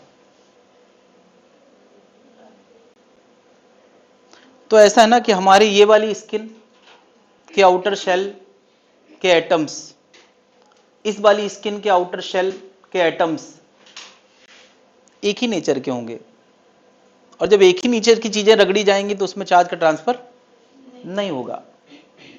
भाई नेचर कैसा होना चाहिए? अपोजिट होना चाहिए। एक के अंदर इलेक्ट्रॉन देने की टेंडेंसी और एक के अंदर इलेक्ट्रॉन खींचने की टेंडेंसी, तब रगड़, यानी अगर दो स्केल आपस में रगड़ दो, स्केल स्केल, तो क्या लगता है उसमें चार्ज आएगा? नहीं आएगा। सर के साथ रगड़ते हैं, बालों के साथ, तो इसका मतलब बालों के एटम्स के जो मॉलिक्यूल हैं उनका नेचर इलेक्ट्रॉन देने वाला है और स्केल का नेचर इलेक्ट्रॉन खींचने वाला है, इसलिए उसमें चार्ज आ जाता है। ऐसे नेचर की चीजें रगड़ी जाएंगी तभी चार्ज आएगा। क्या इतनी बातें क्लियर हो गई हैं भाई? आगे बढ़ सकते हैं। तो अभी तक हमने ये बात समझा है कि चार्ज के अंदर क्या प्रॉपर्टीज हैं, बेसिक चार्ज कितना होता है, और अगर कुछ इलेक्ट्रॉन निकल गए तो चार्ज कितना हो जाता है, उसके अलावा चार्ज कैसे क्रिएट होता है। सब कुछ समझने के बाद अब मेन बात आएगी। अभी तक मैथमेटिकल बात केवल एक ही थी, Q बराबर N, बाकी सारी बातें भावनाओं वाली थी, क्वालिटेटिव थी। अब हम पहली बार मैथमेटिकल बात करने वाले हैं। अगर दो चार्ज जो कि डॉट चार्जेस हैं, कूलम नाम के साइंटिस्ट ने पहली बार मैथमेटिकल फॉर्मूला दिया कि चार चार्ज एक दूसरे को अट्रैक्ट या रिपल करते हैं, ये सबने देखा था, लेकिन कितना फोर्स लगाते हैं इसका मैथमेटिकल फॉर्मूला किसने दिया था? कूलम ने। चीजें अट्रैक्ट करती हैं, रिपल करती हैं, वो तो उस जमाने से लोग देखते आ रहे थे जब पता भी नहीं था कि ये सब चार्ज की वजह से हो रहा है। नहीं, क्या तुमने कभी अपने स्वेटर को ऐसे छिड़का है तो उससे चिंगारी उठते देखा है? तो वो चार्ज का हवा में कंडक्शन हो रहा होता है, इस वजह से। बिल्कुल, हवा में जब चार्ज ट्रेवल करता है तो चिंगारी के फॉर्म में ट्रेवल करता है। खैर, तो ये सब ऑब्जर्वेशन लोगों के पास सदियों से थे, बट मैथमेटिकल फॉर्मूला पहली बार किसने दिया? कूलम ने। तो जो फॉर्मूला उसने दिया है वो केवल और केवल किसके लिए काम करेगा? पॉइंट चार्जेस के लिए। बहुत बड़े साइज के चार्ज के लिए कूलम्स लॉ काम नहीं करेगा। जो उसका नियम है केवल पॉइंट चार्जेस के लिए वैलिड है। दूसरी बात कि ये जो फोर्स लगने वाला है वो एक दूसरे की वजह से लगने वाला है, इसकी वजह से इस पर और इसकी वजह से इस पर, तो ये म्यूचुअल फोर्सेस है। जब आपस के फोर्स होते हैं तो वो हमेशा न्यूटन के थर्ड लॉ को फॉलो करते हैं। हम लोग ने यार जब तक मैकेनिक्स पढ़ी है तो हमेशा टच वाले फोर्स को महसूस किया है कि मैंने यार इसको धक्का दिया तो जितना फोर्स मैंने बोर्ड को लगाया, बोर्ड ने उतना मुझे लगाया, वो टच की वजह से आया। लेकिन पहली बार अब हम बात किसकी बात करने वाले हैं? फील्ड वाले फोर्स की, यानी इसका असर स्पेस में उस पे हो रहा है और इसकी वजह से उस पे हो रहा है बिना टच के। लेकिन है तो वो वजह तो है ना, इसकी ये ना होता तो उसको ना लगता, ये ना होता तो उसको ना लगता, इसका मतलब एक दूसरे की वजह से। और जब भी एक दूसरे की वजह से फोर्स लगते हैं तो वो म्यूचुअल फोर्सेस होते हैं, और म्यूचुअल फोर्स हमेशा न्यूटन के तीसरे नियम का पालन करते हैं। थर्ड लॉ क्या है कि अगर इस Q1 की वजह से इस पर राइट फोर्स लगेगा तो Q2 की वजह से इस पे लेफ्ट फोर्स लगेगा। अगर इसका नाम मैं F2 ड्यू टू 1 लिख देता हूं, इसका नाम लिख देता हूं F1 ड्यू टू 2, तो F12 और F12 और F21 क्या मैग्नीट्यूड वाइज सेम होंगे मगर डायरेक्शन वाइज अपोजिट होंगे। क्या जनता समझ पा रही है? न्यूटन का थर्ड लॉ क्या कहता है कि म्यूचुअल फोर्सेस मैग्नीट्यूड वाइज हमेशा सेम होते हैं और डायरेक्शन वाइज। यानी अगर कल को कोई ऐसा लिख देते F12 बराबर F21, क्या ये सही है या गलत है? सही है, क्योंकि मैंने वेक्टर नहीं लगाया। वेक्टर ना लगा हो इसका मतलब मैं बात कर रहा हूं मैग्नीट्यूड की। ऐसे लिख दिया जाए या ऐसे लिख दिया जाए, बात एक ही होती है। मैग्नीट्यूड वाइज सेम है और डायरेक्शन वाइज दोनों कैसे हैं? अपोजिट। क्या बात समझ में आ रही?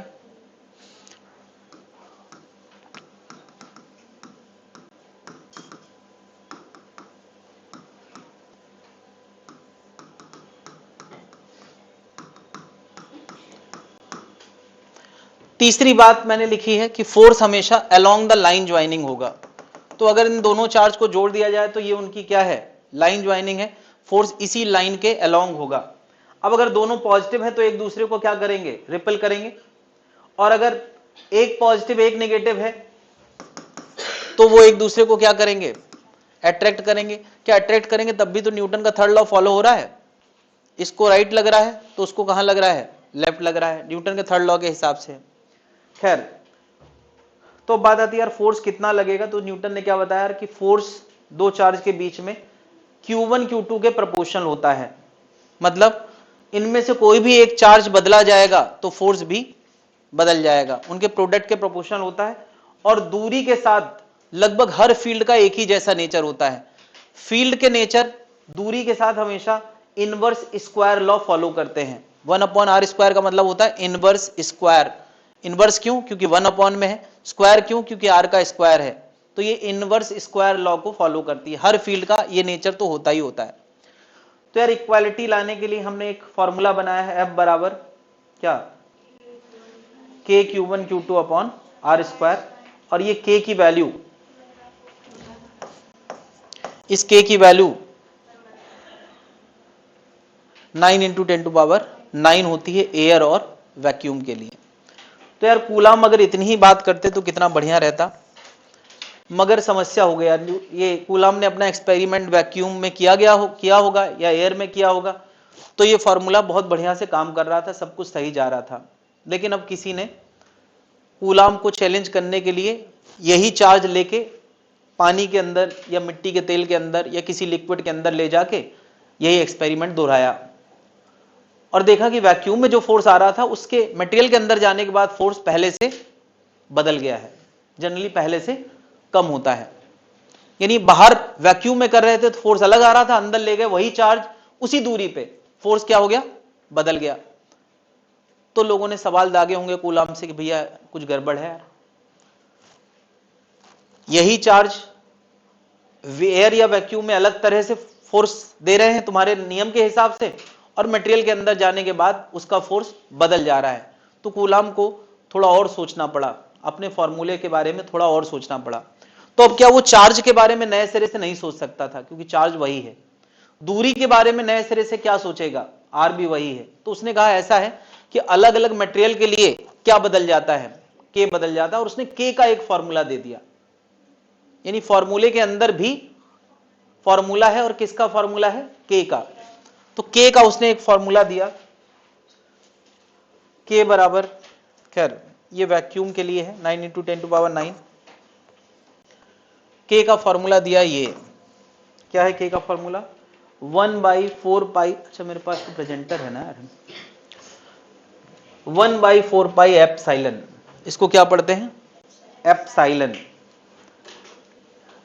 यार फोर्स के फॉर्मूले में के था, के फॉर्मूले में क्या है, एप्सिलॉन है। और एप्सिलॉन के फॉर्मूले में दो टर्म है यार, एप्सिलॉन के फॉर्मूले में है एप्सिलॉन नॉट और एप्सिलॉन आर। ये मैं के भी लिख देता हूं, इसको कई बार एप्सिलॉन आर भी लिखा हुआ मिलता है। पूरी कहानी समझते जाए। के फॉर्मूले में एप्सिलॉन था, इसको क्या पढ़ते हैं, इसको पढ़ते हैं एप्सिलॉन। ये सिंबल का नाम है, वैसे इसका नाम क्या है, परमिटिविटी ऑफ मीडियम। इसका नाम है permittivity of medium. Epsilon permittivity of medium होता है। एप्सिलॉन का फॉर्मूला क्या है, epsilon not into something. Epsilon की वैल्यू एप्सिलॉन नॉट तब होती है जब हम बात करते हैं वैक्यूम की। जब तक वैक्यूम है तब तक एप्सिलॉन की वैल्यू बड़ी बढ़िया होती है, एप्सिलॉन नॉट। यहां एप्सिलॉन नॉट जो है उसका एक फॉर्मूला है, वैल्यू है 8.85 × 10⁻12। यानी एप्सिलॉन की वैल्यू ये रहती है कब, जब तक हम एयर और वैक्यूम की बात कर रहे हैं। जब हम किसी मीडियम के अंदर जाते हैं तो फोर्स कुछ गुना कम हो जाता है। मान लिया फोर्स आधा हो गया, इसका मतलब वहां ये फैक्टर 2 गुना हो गया, तभी तो फोर्स आधा होगा। बता, ये फैक्टर नीचे वाली चीज अगर 2 गुना हो गई है तो के आधा हो जाएगा, तो फोर्स भी आधा हो जाएगा। अगर ये वाली चीज 3 गुना हो गई है तो के 1/3 हो जाएगा, तो फोर्स भी। यानी उसने अलग अलग मटेरियल के लिए पूरा एक्सपेरिमेंट किया कि के कितने गुना कम हो जाता है। अगर आधा हो जाता है तो ये फैक्टर 2 होगा, 1/3 हो जाता है तो ये फैक्टर। इसको हम बोलते हैं, इस के को या एप्सिलॉन आर को बोलते हैं रिलेटिव परमिटिविटी। रिलेटिव परमिटिविटी का मतलब कि वैक्यूम के मुकाबले कितने गुना असर उसने लाया है। अगर आधा ला दिया है तो असर 2 के फैक्टर से बदल गया, 1/3 ला दिया है तो असर 3 के फैक्टर से। तो क्या ये जो टर्म है के, ये हमेशा 1 से बड़ा होगा। क्या जनता समझ पा रही, वैक्यूम के लिए के हमेशा क्या होगा, 1 होगा, और किसी अदर मीडियम के लिए 1 से हमेशा बड़ा होगा। तो अभी चलो मैं वैक्यूम के लिए अगर के की बात करूं यार एक बड़ी समस्या है, के फॉर्मूले में के लिखना थोड़ा गंदा लगता है यार। ये कांस्टेंट क्या था इधर वाला, और उस के फॉर्मूले में भी एक के आया है, थोड़ा ज्यादा हो गया है। चलो मैं इसको कैपिटल के कह रहा हूं, इसको स्मॉल के कह देता हूं। वैसे इसके लिए एप्सिलॉन आर वर्ड ठीक लगता है। एप्सिलॉन आर वर्ड का मतलब भी वही है और के का मतलब भी वही है। के और एप्सिलॉन आर या तो हम इनको डायलेक्ट्रिक कांस्टेंट बोलते हैं या तो हम इनको बोलते हैं रिलेटिव परमिटिविटी। ये नाम अभी नीचे लिख के आएगा। तो यार के का फॉर्मूला अब वैक्यूम के लिए क्या बन गया? के का फॉर्मूला वैक्यूम के लिए बन गया 1/4 pi epsilon not epsilon zero, क्योंकि के इसके लिए क्या हो गया है 1, और इसके लिए क्या बन गया? अच्छा ये वैल्यू मैंने यहां लिखी है, देखो सही जगह पे। कैपिटल के की वैल्यू अदर मीडियम के लिए क्या लिखोगे? 1/4 पाई एप्सिलॉन के। अब वो के क्वेश्चन में दिया होगा तभी हमें पता चलेगा। इतना कैलकुलेशन सॉल्व करके क्या आता है 9 × 10⁹। तो बचा हुआ कैलकुलेशन के, ये क्वेश्चन में दिया होगा तभी हम इसके बारे में बात कर पाएंगे। क्या पूरी कहानी समझ में आ गई? तो फोर्स का फॉर्मूला एक्चुअली क्या बन गया, पूरा लिखना हो एक साथ, 1/4 पाई एप्सिलॉन Q1 Q2/r², जहां एप्सिलॉन का खुद एक फॉर्मूला है। जनता समझ गई यार? और ज्यादातर क्वेश्चन में अगर कुछ ना दिया हो तो एप्सिलॉन हमेशा क्या माना जाता है? एप्सिलॉन हमेशा एप्सिलॉन नॉट माना जाता है। क्यों? क्योंकि वहां पे के की वैल्यू क्या होती है 1 होती है, वैक्यूम की बात होती है। क्या ये बात समझ में आ गई यार? ये फॉर्मूला, अब अगर मैं यहां एप्सिलॉन लिखता हूं तो ये जनरल फॉर्मूला है, अगर मैं यहां एप्सिलॉन नॉट लिखता हूं तो ये फॉर्मूला फिर किसके लिए हो जाएगा? वैक्यूम के लिए। जनता समझ पा रही कि नहीं? तो मैं यहां क्या लिखूं? हाँ जनरल लिखे। चलो एप्सिलॉन नॉट लिख दिया तो ये फॉर्मूला आप किसके लिए काम करेगा? वैक्यूम के लिए। अगर मैं एप्सिलॉन नॉट के लिख दूंगा तो फिर ये बात समझ में आ गई? मैं एप्सिलॉन लिखता हूं यार, ज्यादा general, where epsilon equal to this. क्या अभी पूरी कूलम्स लॉ की पूरी कहानी समझ में आ रही है यार? कूलम की कहानी इतनी बहुत बढ़िया लगती है, आगे कहानी थोड़ा सा गंदी है। फिर से एक बार सुन ले यार, फोर्स के फॉर्मूले में कांस्टेंट आया है जो वैक्यूम अकेले के लिए काम करता है 9 × 10⁻, लेकिन क्या ये कांस्टेंट मीडियम के लिए बदलता है? किस तरह से? क्योंकि के फॉर्मूले में एप्सिलॉन आया है और एप्सिलॉन वैक्यूम के लिए खास होता है कितना, इतना, और अदर मीडियम के लिए बदल जाता है।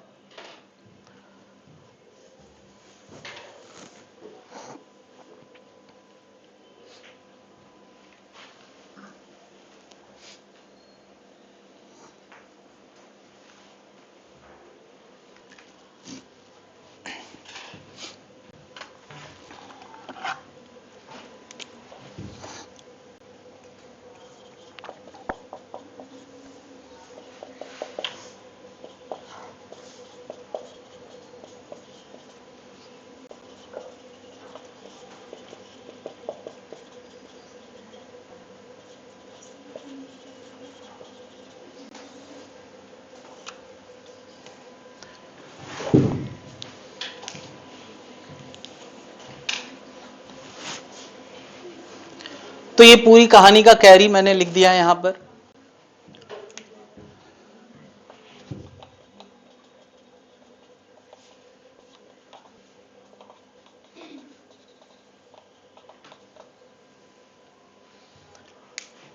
एक फॉर्मूला हमने पढ़ा है अब तक, Q बराबर एनी।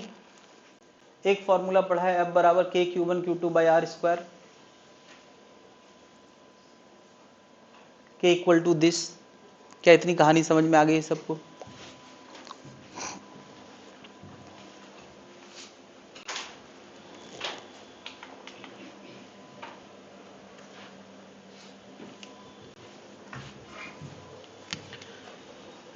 तो यार इस फॉर्मूले से थोड़ा हम और फैमिलियर हो जाएं, इसके लिए मैं एक एग्जांपल दे रहा हूं।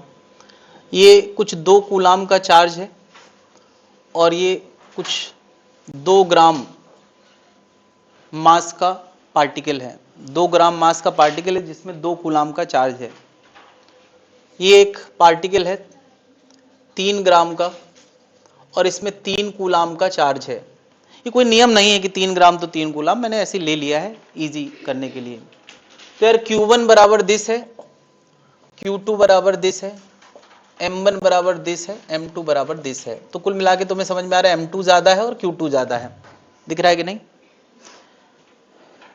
इतना दिख रहा है। तो अब मैं कुछ क्वेश्चन पूछने वाला हूं जिनका जवाब तुम अपनी समझदारी से दोगे, और ऑब्वियसली इतनी समझदारी इतने दिनों में डेवलप हो जाना चाहिए। मतलब ऐसे मैं कोई चीज नहीं पूछने वाला हूं जो तुम्हारे अंदर, मुझे बता इसको लगने वाला फोर्स F1 और इसको लगने वाला F2, इस 1 पे और 2 पे कौन सा फोर्स ज्यादा होगा? 1 ज्यादा होगा या 2 पे लगने वाला ज्यादा होगा या दोनों बराबर होंगे या नन ऑफ दीज? ये मेरे क्वेश्चंस हैं यार। इसका चार्ज 2 कूलाम है, इसका 3 है, तो मेरा क्वेश्चन है F1 और F2 में कौन ज्यादा होगा? F1 ज्यादा होगा, हाथ उठाएं। F2 ज्यादा होगा, हाथ उठाएं। दोनों बराबर होंगे, हाथ उठाएं। नन वाले हाथ उठाएं। तो मैं कोई ऐसी चीज पूछ रहा हूं जिसकी कभी चर्चा नहीं हुई है। क्या मैंने ऐसा कुछ पूछा है? बोलो क्या लगता है? क्या लगता है? अच्छा क्या लगता है? चलो क्या लगता है? क्या लगता है? इस पे ज्यादा फोर्स लगेगा। लॉजिक क्या है उसके पीछे? भाई जो लगता है वो सामने आना चाहिए, क्योंकि अगर तुम्हारे भ्रम नहीं टूटेंगे बेसिक लेवल पे तो वो दोबारा तुम्हारे दिमाग में आएगा। मैं पूछ रहा हूं क्या लगता है? क्या लगता है? तो इसमें लगने वाली कोई बात ही नहीं है भाई। अभी अभी मैंने यही बगल में लिखा है, forces are mutual, follow Newton's third law, equal and opposite. तो खत्म बात हो गई यार। चार्ज ज्यादा होने से फोर्स बदल देगा, लेकिन दोनों का बदलेगा। क्या ये फोर्सेस हमेशा एक दूसरे के मैग्नीट्यूड वाइज क्या होते हैं? इक्वल होते हैं। तो यार बराबर होंगे, खत्म बात। इसमें इतना सोचने की क्या बात थी? न्यूटन का लॉ क्या कहता है कि म्यूचुअल फोर्सेस हमेशा इक्वल एंड अपोजिट होते हैं। इस पे राइट है तो इस पे लेफ्ट है, जितना इस पे होगा उसमें। अच्छा मुझे बताओ, अगर मैं इसका चार्ज 3 के बजाय 300 कर दूं तो क्या इन दोनों के फोर्स अलग अलग लगेंगे? नो डाउट 300 कर दूंगा तो दोनों के फोर्स बढ़ जाएंगे, इसका भी बढ़ेगा इसका भी बढ़ेगा। ऐसा नहीं कि एक का बढ़ जाएगा दूसरे का कहेगा तुम्हारा थोड़ी बढ़ा है। कोई ऐसा नहीं, इसमें पक्षपात नहीं चलेगा कि भैया इसका चार्ज बढ़ गया तो भैया इसका फोर्स बढ़ना चाहिए, इसका क्यों बढ़ गया। न्यूटन का लॉ ऐसा इसलिए होता है क्योंकि ऐसा ही होता है। भी लॉ है तो इसका मतलब ऐसा ही होगा। बात समझ में आ गई? इसके पीछे कोई रीजनिंग है ही नहीं है। ऐसा इसलिए होता है क्योंकि ऐसा ही होता है। चलो यार अब मैं कुछ और बात पूछता हूं यार। अभी मैंने फोर्स को लेके बात करी है, अब मैं पूछता हूं एक्सेलेरेशन को लेके। मैंने यार दोनों को पकड़ रखा था, हालांकि ये भागना चाहते थे एक दूसरे से, रिपेल कर रहे थे। मैंने दोनों को पकड़ रखा था, मैंने छोड़ दिया तो इसके अंदर भी एक्सेलेरेशन आया A2 और इसके अंदर भी क्या आ गया A1। तो मेरा क्वेश्चन है A1 ज्यादा होगा या A2 ज्यादा होगा या दोनों बराबर होंगे या नन? फिर से वही क्वेश्चन है मेरा। क्या मैं पूछ रहा हूं एक्सेलेरेशन कौन ज्यादा होगा, इसमें कौन सा बड़ा सा बात कर दिया मैंने। एक्सेलेरेशन का कंपैरिजन करना है भी यार। चलो यार हाथ उठाएगी जनता, जो भी भाव हैं उनको सामने लाओ। इसमें मैं कुछ भी ऐसा नहीं पूछ रहा हूं जो तुम्हें पहले से नहीं पता है। अपनी कड़ियां खुद दुरुस्त करें। फर्स्ट वाले हाथ उठाएं, सेकंड वाले हाथ उठाएं, थर्ड वाले हाथ उठाएं।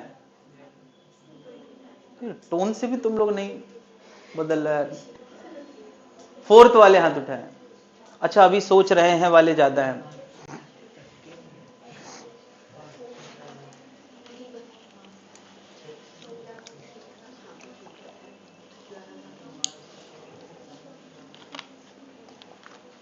यार एक्सेलेरेशन क्या होता है? एक्सेलेरेशन क्या होता है? एक्सेलेरेशन होता है F बाई m। ये पढ़ा है कभी कि नहीं? मैं पहली बार बता रहा हूं क्या। तो फोर्स दोनों के सेम है, तो मास जिसका उसका एक्सेलेरेशन कम होगा। मास जिसका ज्यादा होगा उसका एक्सेलेरेशन, तो मास किसका ज्यादा है, सेकंड का, तो उसका एक्सेलेरेशन क्या होगा, कम होगा। यानी इसका आंसर क्या होगा, फर्स्ट। क्या ये तय नहीं कर सकते थे? क्या मैंने रॉकेट साइंस पूछ लिया है क्या? देखो एक बात बता दें यार, टॉपिक कोई भी हो, मैकेनिक्स की चीजें, उनके फॉर्मूले किसी भी टॉपिक में आ सकते हैं। ए बराबर एफ बाई एम होता है, ये फैक्ट हमें किसी भी टॉपिक में यूज करना पड़ सकता है।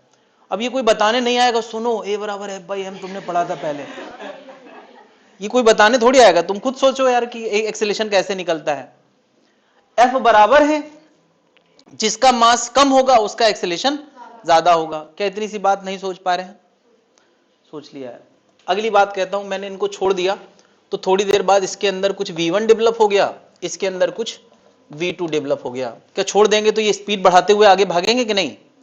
तो मेरा क्वेश्चन है यार, बस सारी बातें मैं मैग्नीट्यूड वाइज पूछ रहा हूं यार, V1 और V2 में कौन ज्यादा होगा, V1 या V2 या दोनों बराबर होंगे?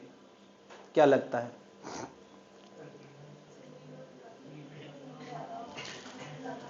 फर्स्ट वाले हाथ उठाएं, सेकंड वाले हाथ उठाएं, थर्ड वाले हाथ उठाएं। कहीं तो हाथ उठाना है। फर्स्ट, सभी लोग फर्स्ट। लॉजिक क्या है इसके पीछे? V equal to u plus at सबसे आसान एक्सप्लेनेशन है।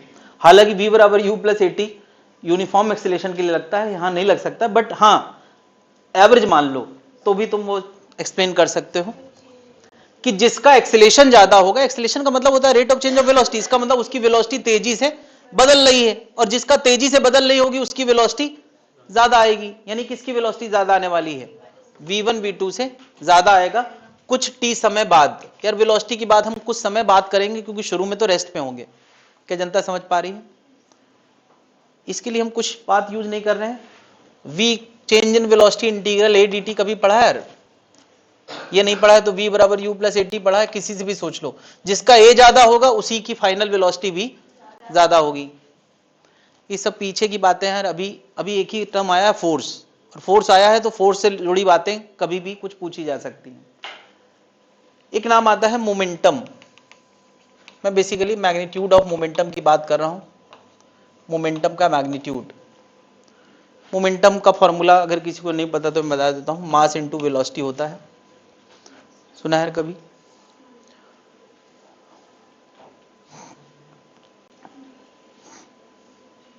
वन का ज्यादा होगा, टू का ज्यादा होगा, बराबर होगा या नन होगा? ये सोचने में थोड़ा मुश्किल होने वाली इस बार।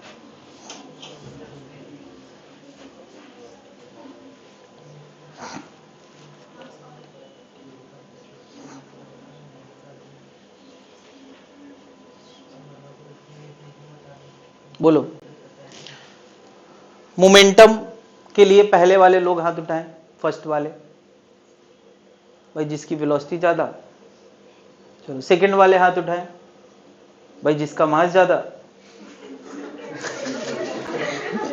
तो मेरे तो काम ही यही कि तुम अपना समझो, मैं तो किसी ना किसी तरफ गिराऊंगा। बराबर वाले हाथ उठाएं। लॉजिक क्या है बराबर का? ओके अब यार किसी के दिमाग में अगर अलग अलग ख्याल चल रहे हैं तो दो बातें यार, जिसका मास कम होगा, जिसका मास कम होगा उसकी वेलोसिटी, लेकिन मोमेंटम में तो दोनों ही है, मास कम वेलोसिटी ज्यादा, तो एक चीज कम दूसरी चीज ज्यादा, तो ऐसा लगता है कि हम डिटरमाइन ही नहीं कर पाएंगे।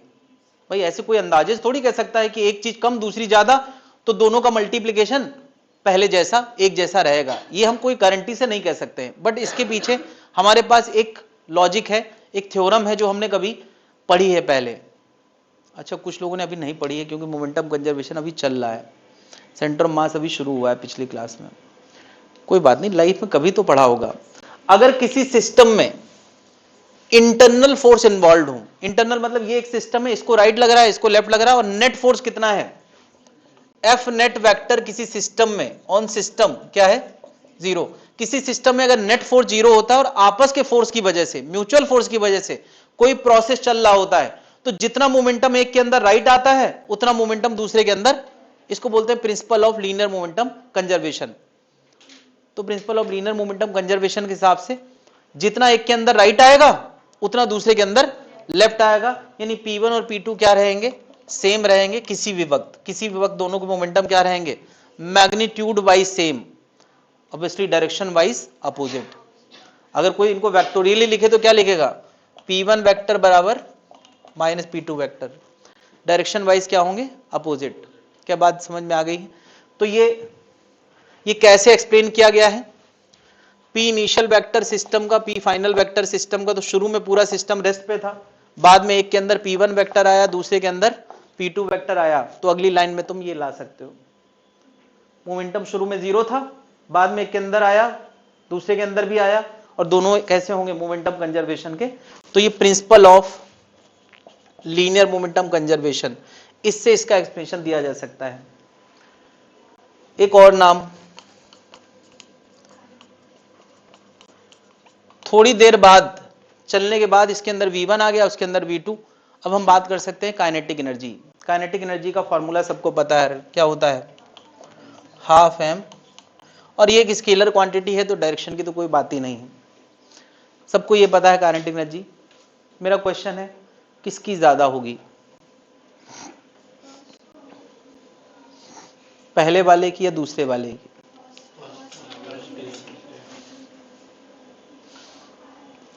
लॉजिक क्या है?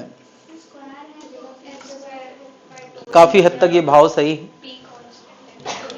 कि वेलोसिटी उसकी ज्यादा होगी जिसका मास कम होगा, हालांकि मास भी मल्टीप्लिकेशन में है, तो एक चीज छोटी है और एक चीज, लेकिन अगर स्क्वायर वाली चीज बड़ी है तो वो बहुत बड़ी हो जाएगी, तो यानी स्क्वायर वाले के हिसाब से डिसीजन लेना चाहिए, यानी किसका काइनेटिक एनर्जी ज्यादा होगा, जो हल्का है उसकी वेलोसिटी ज्यादा होगी, और क्योंकि वेलोसिटी का स्क्वायर है तो स्क्वायर एक प्रोमिनेंट फैक्टर है, तो किसका काइनेटिक एनर्जी ज्यादा होगा, फर्स्ट वाले का। लेकिन उससे भी अच्छा एक मेथड है, ये कोई तरीका नहीं है करने का, अगर मैं इस फॉर्मूले में m से ऊपर और m से नीचे मल्टीप्लाई करा दूं, क्यों, क्योंकि हम कभी भी किसी चीज का कंपैरिजन दो पैरामीटर के भरोसे नहीं छोड़ते हैं, हम किसी चीज का कंपैरिजन एक बदलते हुए पैरामीटर के भरोसे छोड़ते हैं और बाकी चीजें हम फिक्स लाने का प्रयास करते हैं।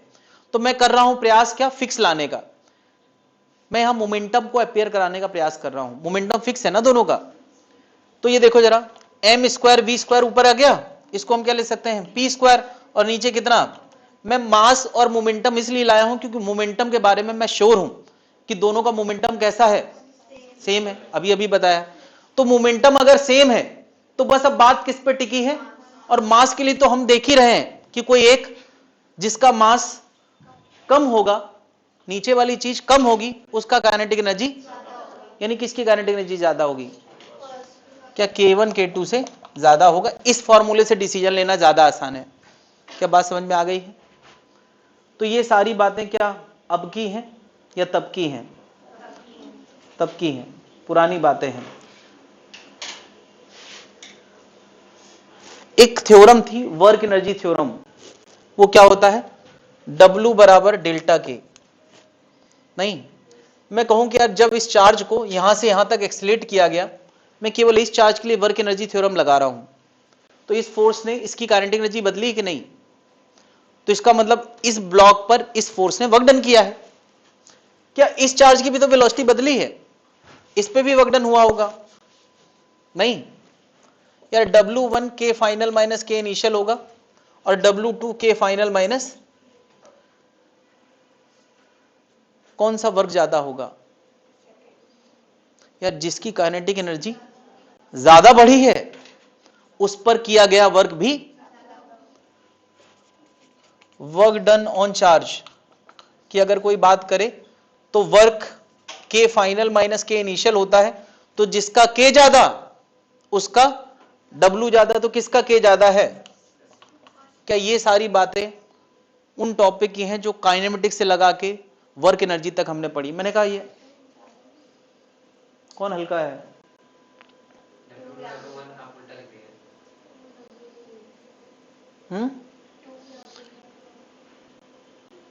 हाँ ये हल्का है ना, अच्छा इसका नाम गलत लिख दिया है, सॉरी, अभी नाम इतना भी लॉजिकल नहीं लिखना है, जिसके लिए शुरू से 1 लिख रहे हैं उसको 1 ही लिखेंगे। क्या जनता समझ गई है? मैं हमेशा ये बोलता हूं यार, काइनेमेटिक्स से लगा के वर्क एनर्जी तक का जो टॉपिक है ना यार, ये टॉपिक फिजिक्स की भाषा है, ये टॉपिक नहीं है। ये टॉपिक नहीं पता तो फिजिक्स की भाषा नहीं पता यार, वहीं से फिजिक्स की भाषा शुरू होती है, और उसमें जितने भी पैरामीटर इन्वॉल्व होते हैं लगभग हर टॉपिक में वो सारी चीजें आ जाती हैं। क्या बता, जब हम रोटेशनल मोशन पढ़ते हैं तो सब कुछ आता है कि नहीं? अरे सब कुछ आता है। जब हम इलेक्ट्रोस्टैटिक पढ़ रहे हैं तो भी सब कुछ आएगा, काइनेटिक एनर्जी भी आएगा, मोमेंटम भी आएगा। जब कभी हम मैग्नेटिज्म पढ़ेंगे तब भी सब कुछ आएगा, जब हम मॉडर्न फिजिक्स पढ़ेंगे तब भी सब कुछ आएगा। तो वो भाषा है यार, उसके बिना तो फिजिक्स का कोई अस्तित्व ही नहीं है।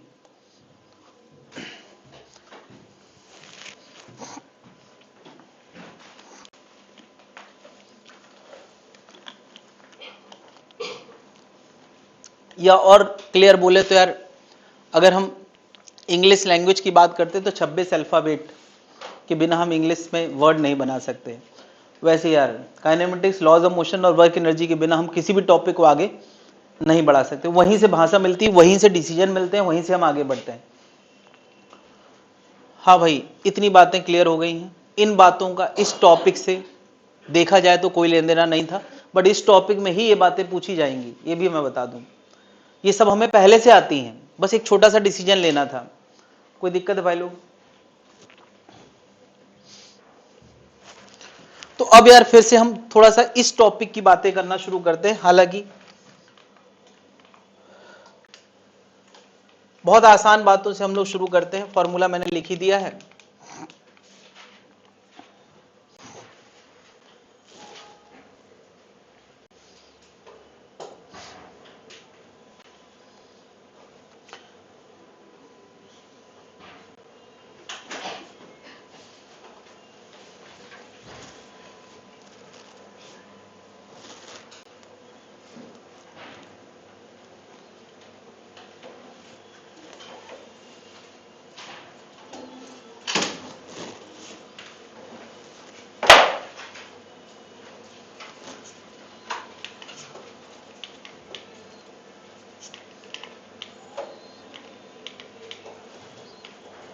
हाँ भाई, ये नहीं,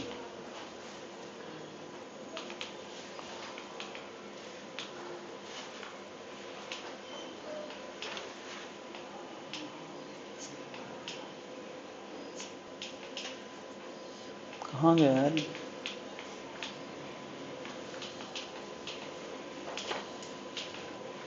ये हो गया यार। ओके, फॉर्मूले लिखे उधर, वो कोने में लिखे यार। क्वेश्चन है इधर, तुम्हें बस वैल्यू डाल के रखना है, सॉल्विंग नहीं करना है। बस मैं ये देखना चाहता हूं तुमने सही सही वैल्यू डाली है कि नहीं। फैसले अपने खुद लें, क्वेश्चन समझें अपने मन से, फैसले खुद से लें। ये छोटे छोटे फैसले खुद से लेना पड़ेंगे, तभी हम बड़ी बातें कर पाएंगे। क्या लगाना है, कौन सा फॉर्मूला लगाना है, कैसे लगाना है, खुद डिसाइड करें। सॉल्विंग नहीं भी करेंगे तो चलेगा, कर लेंगे तो अच्छी बात है, कोई इसमें बुराई नहीं है सॉल्विंग में। बट मैं केवल देखना चाह रहा हूं कि सबने वैल्यू सही रखी कि नहीं रखी।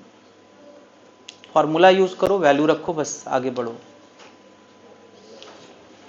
कौन दिखाना चाह रहा है?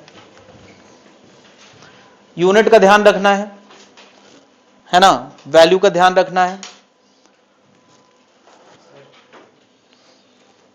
K Q one Q two upon r square, ठीक। K Q one Q two upon r square, ठीक। और कोई? ठीक ठीक।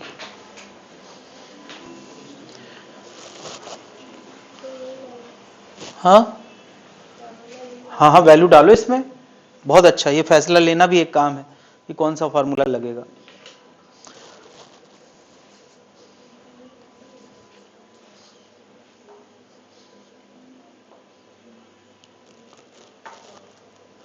थोड़ा जल्दी जल्दी फैसले ले लो। इसमें ऐसा कौन सा फैसला है कि लाइफ चली जाएगी अगर गलत हो गया तो?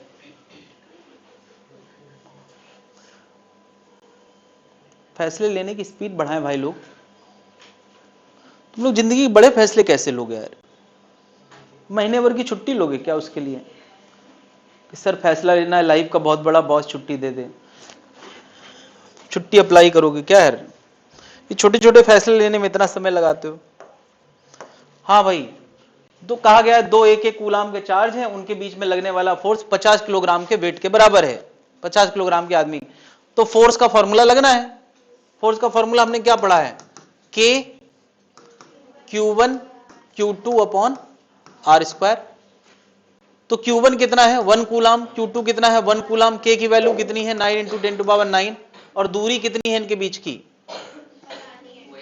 वही बतानी है। F कितना है? 50 किलोग्राम के आदमी का वेट कितना होता है? बस यही, बस इतना ही सब फैसला था। 50 G होता है कि नहीं? बस हो गया क्वेश्चन। अब बस R अननोन है, जिसका मन करे सॉल्व करके लाए, ना मन करे तो अपना घर पे करते रहना। क्या बात हो गई यार? कोई दिक्कत है? अगला क्वेश्चन। आंसर नहीं चाहिए मुझे, स्टेप चाहिए। कम से कम स्टेप लेना, बोल्ड स्टेप, फैसले लेना, ये तुम्हें आना चाहिए। दिमाग की रफ्तार बढ़ाओ यार, तुम लोग बहुत स्लो सोचते हो यार। वैल्यू रखो, आगे बढ़ो, सोचो कौन सा फॉर्मूला लगाना है। क्वेश्चन नोट मत करना भाई, पूरा डेटा कॉपी करो, सॉल्व वैल्यू में रखो।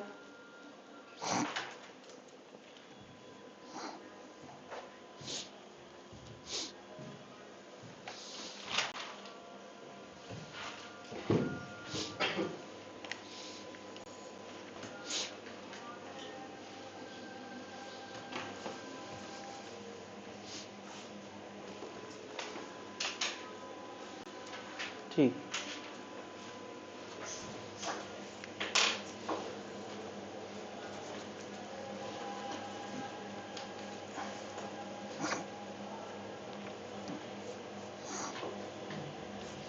और कोई दिखाना चाहता है?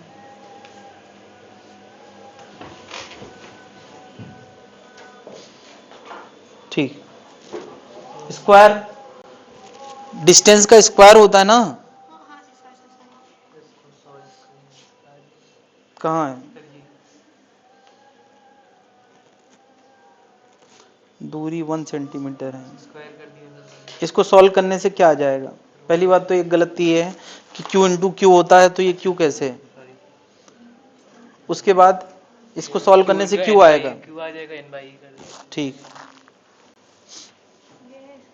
ठीक ठीक।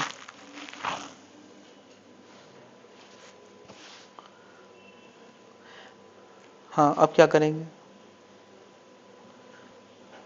दो चीजें आपस में रब करी गई हैं, बताओ। अच्छा, दो चीजें अगर आपस में रब करी गई हैं तो ये बात पक्की है, जितना चार्ज इसमें आएगा उतना ही चार्ज, हाँ, नेचर अलग अलग होगा। एक के अंदर पॉजिटिव आएगा तो दूसरे के अंदर क्या? अगर एक से 10 इलेक्ट्रॉन दूसरे में गए हैं तो दूसरे में 10 इलेक्ट्रॉन कम हुए हैं, वो संख्या बराबर है तो चार्ज भी। तो हमें दो अननोन नहीं सोचना है, एक ही अननोन है। इसमें भी Q आएगा तो इसमें भी Q आएगा। पहले तो ये क्लियर कर लें, ठीक है? तो हमें कौन सा फॉर्मूला लगाना है? क्वेश्चन में फोर्स दिया है, दूरी दिया है, तो हमें सबसे पहले तो F बराबर K Q1 Q2 upon R² ये लगाना है। F कितना दिया है? 0.1। K कितना होता है? Q1 Q Q2 Q। देखो यार, फोर्स के फॉर्मूले में हम साइन कभी नहीं रखेंगे, पूरा टॉपिक निकल जाएगा, हम फोर्स के फॉर्मूले में साइन नहीं रखेंगे। बस ये समझदारी की बात है कि इसमें अट्रैक्टिव फोर्स होगा, रिपल्सिव? अट्रैक्टिव होगा, लेकिन साइन रखने की जरूरत नहीं है इसके लिए। दूरी कितनी? यार 1 नहीं रखना है, यही तो आदत बनाना है। 1 × 10⁻⁻²। तो इसको सॉल्व करने से क्या निकल आएगा? Q निकल आएगा सॉल्व करके, अंडर रूट करके।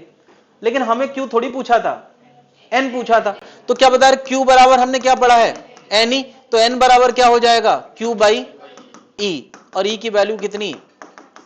यार यहां से Q सॉल्व करके लाओ, यहां रखो तो N आ जाएगा। कितने लोगों ने ये स्टेप कर लिए हैं? आंसर आ गया है? वो सही में आलसी लोग हो यार, इतना पहले कर लिया है तो ले आते तो कौन सी बुराई। मैंने ये थोड़ी कहा है कि नहीं करना है, मैंने कहा है कि कम से कम इतना करना है, कम से कम इतना करना है, इतना मैं देखूंगा।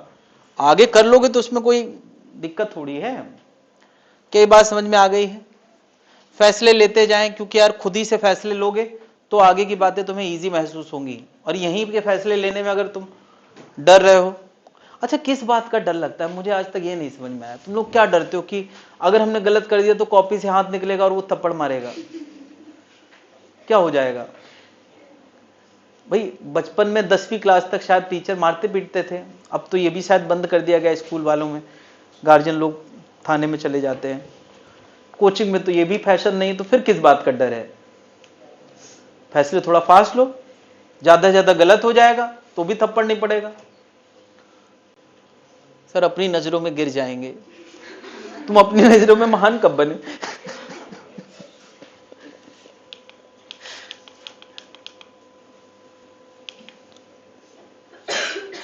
चलो यार, वैल्यू पुट करना है बस, कम से कम वैल्यू पुट करके दिखाना है।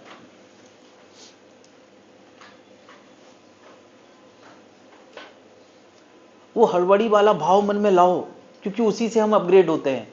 ये मत सोचो यार कि एकदम रिलैक्स होके हम सोच लेंगे, क्योंकि रिलैक्स होने का टाइम ही नहीं मिलता है क्लास एग्जाम के दौरान। तो हम अपने अंदर वो हड़बड़ी लाएं, अपने आप को अपग्रेड करना है तो हड़बड़ी लाना पड़ेगी।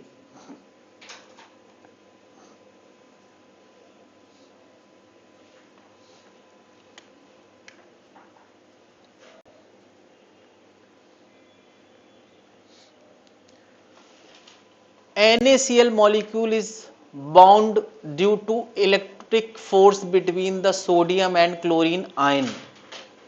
तो ज्यादातर लोग जो केमिस्ट्री पढ़ते हैं उनको पता होगा, सोडियम Na+ होता है और Cl- होता है। ये होता कैसे? इसने एक इलेक्ट्रॉन इसको दिया होता है, और इनके बीच की बॉन्ड लेंथ का मतलब इनके बीच की दूरी दे रखी है। कितनी है? ये इनके बीच की दूरी है, ये दूरी दे रखी है। कहा गया है कि अगर इनका सेपरेशन ये है तो फोर्स बताओ। कितने लोगों ने वैल्यू कम से कम रख दी है?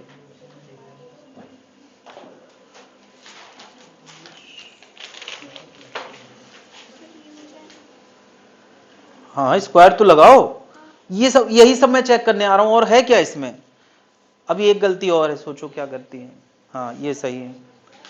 तुम हड़बड़ी में भी डिसीजन सही से ही ले पा रहे हो कि नहीं, यही अपना अपग्रेड करना है। दूरी का बेटा स्क्वायर होता है, स्क्वायर कौन करेगा? हाँ, और दूरी पे और विचार करो जरा, और विचार करो क्या गलती और हो गई है जल्दी जल्दी में। जल्दी भी मैंने ही कराई है तो गलती तो हो गई है। तो यार ये हमारी आदत में होना चाहिए कि हर बार हमें यहाँ पे रोक के एक पल के लिए सोचना है। जहां गलती हो रही है तुम अपने दिमाग को इंस्ट्रक्शन दो कि यहां हमें एक पल के लिए रुकना है, क्योंकि हमसे गलती हो जाती है और ये आदत की बात है। ठीक, और कोई दिखाना चाह रहा है? हाँ, गलती हो गई है। हो गई? हाँ, नहीं हुई है। वेरी गुड, तुमने कर दी है। थोड़ी सी गलती कर दी है।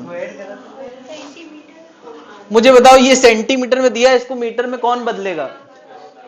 ये कोई बताने आएगा क्या यार? सब स्टैंडर्ड यूनिट में है। तो F बराबर होता है K Q1 Q2 अपॉन दूरी का स्क्वायर। तो दूरी है 2.75 इंटू 10⁻⁻8, और इसके साथ -2 और मल्टीप्लाई करना पड़ेगा, तब वो मीटर में आएगा ना। Q1 कितना होगा? अच्छा, Q1 Q2 1 तो नहीं डाल दिया किसी ने? सबका देखा भी नहीं है, कुछ एक आध लोगों ने किया था शायद। सबने सही दिखाया है। एक इलेक्ट्रॉन यहां गया है तो क्या वो एक कूलम लेके गया है? 1.6 इंटू 10⁻⁻19 इधर भी आएगा। साइन कभी डाला नहीं जाता। कितने लोगों ने ये लिखा है यार? ये छोटी सी आदत है, अगर यहां हम बदलाव नहीं करेंगे तो कब बदलेंगे?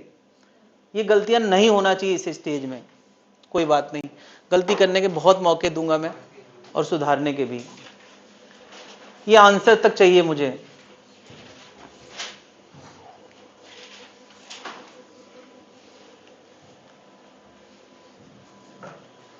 आंसर तक चाहिए मुझे इसको। मुझे लग रहा है इसका कोई ऑप्शन मैच नहीं कर रहा है, तो इसलिए आंसर तुम लोग करके दिखाओगे।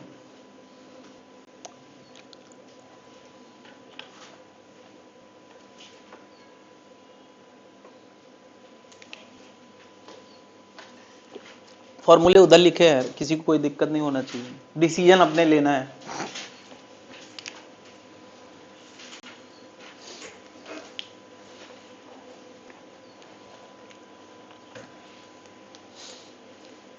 आंसर ला के दिखाना है। जो सिंबल क्वेश्चन में मेंशन किए गए हैं आंसर हमेशा उन्हीं सिंबल में लाया जाता है।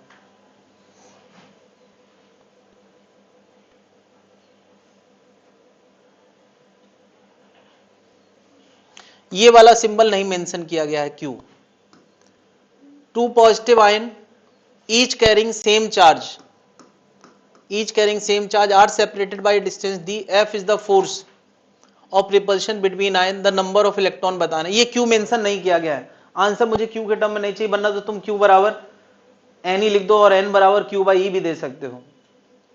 मैंने जो सिंबल क्वेश्चन में मेंशन किए हैं वो एफ डी, इनके टर्म में मुझे आंसर चाहिए। ठीक,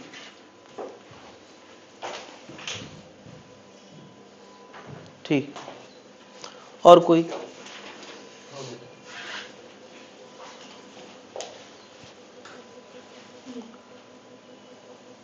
ठीक,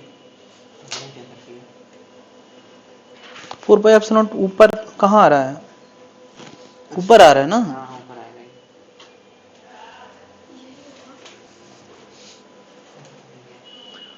ऑप्शन थोड़े थोड़े दिख रहे हैं ना तुम्हें? इसका मतलब k की जगह 1/4 पाई एप्सिलॉन रख देना।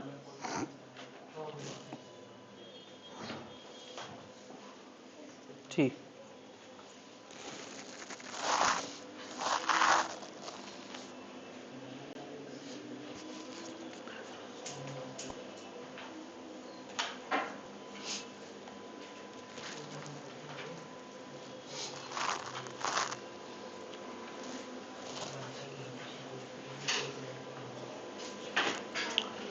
तो यार एफ और स्मॉल डी को लेके जो हम फॉर्मूला जानते हैं वो जानते हैं 1/4 pi epsilon Q Q by D square. मैंने कहा क्यू क्वेश्चन में दिया नहीं गया है तो क्यू क्वेश्चन में यूज नहीं करना है। और वैसे भी हमें लाना क्या है? Number of electron. Number of electron को हम किस सिंबल से डिनोट करते थे? एन। एन लाना है तो क्या करें? Q equal to n e भी यूज कर लेते हैं। मैं एक काम करता हूं, इसी जगह पर ये सब इधर पहुंचा देते हैं और Q को लिख देते हैं एन ई, और उसका भी क्या है? स्क्वायर। हमें एन लाना है ना, तो एन स्क्वायर यहां बचा लो, और ये जो ई स्क्वायर है वो कहां लिख दें? डिवाइड में। तो ये एन स्क्वायर का आंसर आ गया। और अगर ये स्क्वायर यहां से हटाओगे तो ये पूरा किस में आ जाएगा? अंडर रूट में। क्या संभव क्वेश्चन था? ये बस अभी दो ही फॉर्मूले यूज हो रहे हैं इतनी देर से, केवल उसी पे क्वेश्चन है। सोचो अभी और ज्यादा फॉर्मूले होंगे तब कितने तरह की संभावनाएं बनेगी। कोई दिक्कत है भाई लोग? ये सब लैंग्वेज ना तुमको जब क्वेश्चंस करोगे उसमें ये सब क्वेश्चन मिल जाएंगे, इसलिए परेशान होने की जरूरत नहीं लैंग्वेज को लेके। अभी तुम्हें क्लास की प्रैक्टिस कराना है ताकि घर में जाने पे तुम्हें भारी ना लगे, थोड़ा तो हल्का लगे कि हाँ आप इतने क्वेश्चन तो हमसे निकलने लगे हैं, इसलिए। कोई दिक्कत है भाई लोग?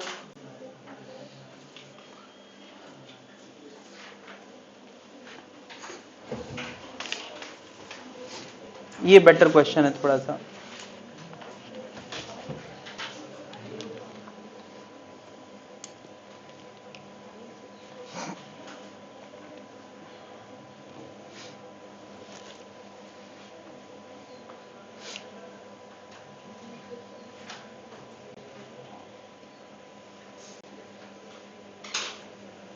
ऑनलाइन है कोई?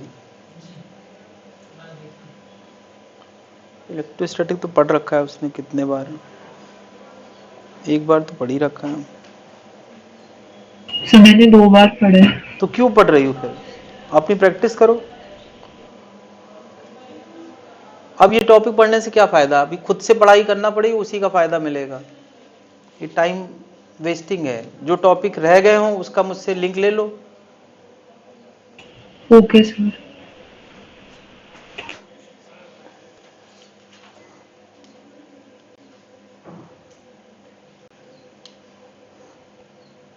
सर तो मैं क्लास लीव कर रही हूँ। हाँ हाँ, और जो भी रह गए हैं मुझे व्हाट्सअप कर दो, मैं लिंक भेज दूंगा उसकी। ठीक है सर, ठीक है सर। अपने आप से प्रैक्टिस करने के ज्यादा फायदे हैं।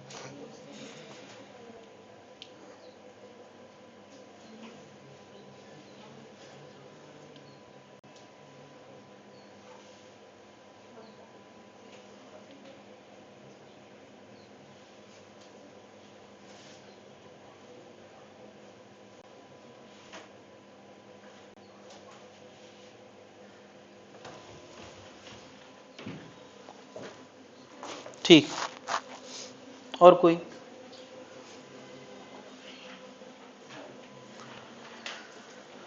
क्वेश्चन में कहा गया है दो इक्वल एंड अपोजिट चार्ज, यानी एक में प्लस क्यू है तो दूसरे में माइनस क्यू है, इक्वल एंड अपोजिट चार्ज एक दूसरे पे कुछ एफ का फोर्स लगा रहे हैं, इस सिंबल का नाम एफ दिया है। फिर कहा गया है इस चार्ज से 20% निकाल के इसमें पहुंचा दिया गया है, तो नया एफ बताना है। यानी दो सिचुएशन है, एक सिचुएशन एफ वाली है और एक नए एफ वाली है, नया वाला एफ निकालना है।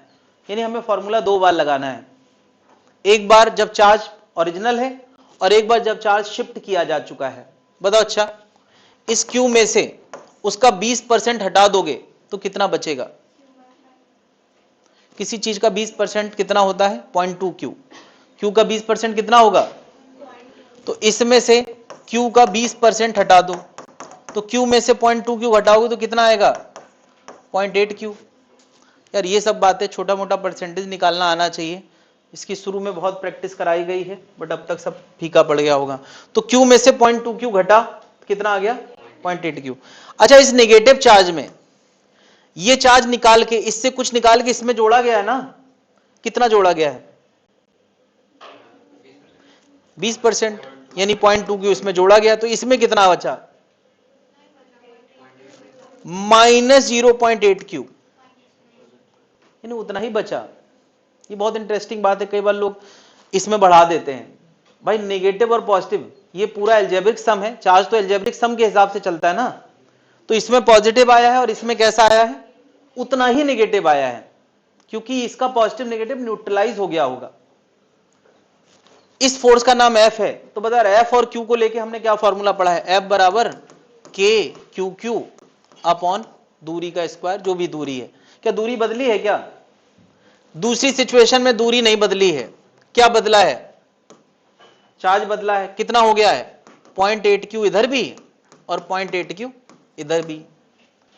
अब क्या करना चाहिए? जब भी ऐसे दो सिचुएशन वाले क्वेश्चन होते हैं तो हम हमेशा उसको डिवाइड करके रिलेशन बनाते हैं। हमें क्या करना चाहिए? डिवाइड कर देना चाहिए।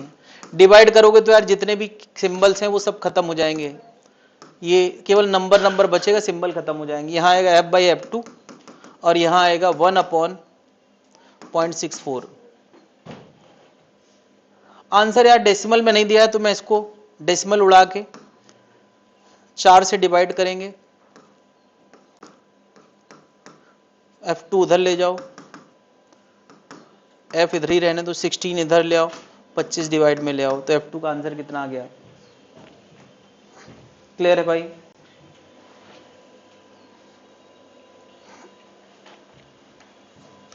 तो ये अभी यार दो ही फॉर्मूले आए हैं, उसी पे सारे क्वेश्चंस थे और इसमें ही कितने सारे के क्वेश्चन बनाए जा रहे हैं।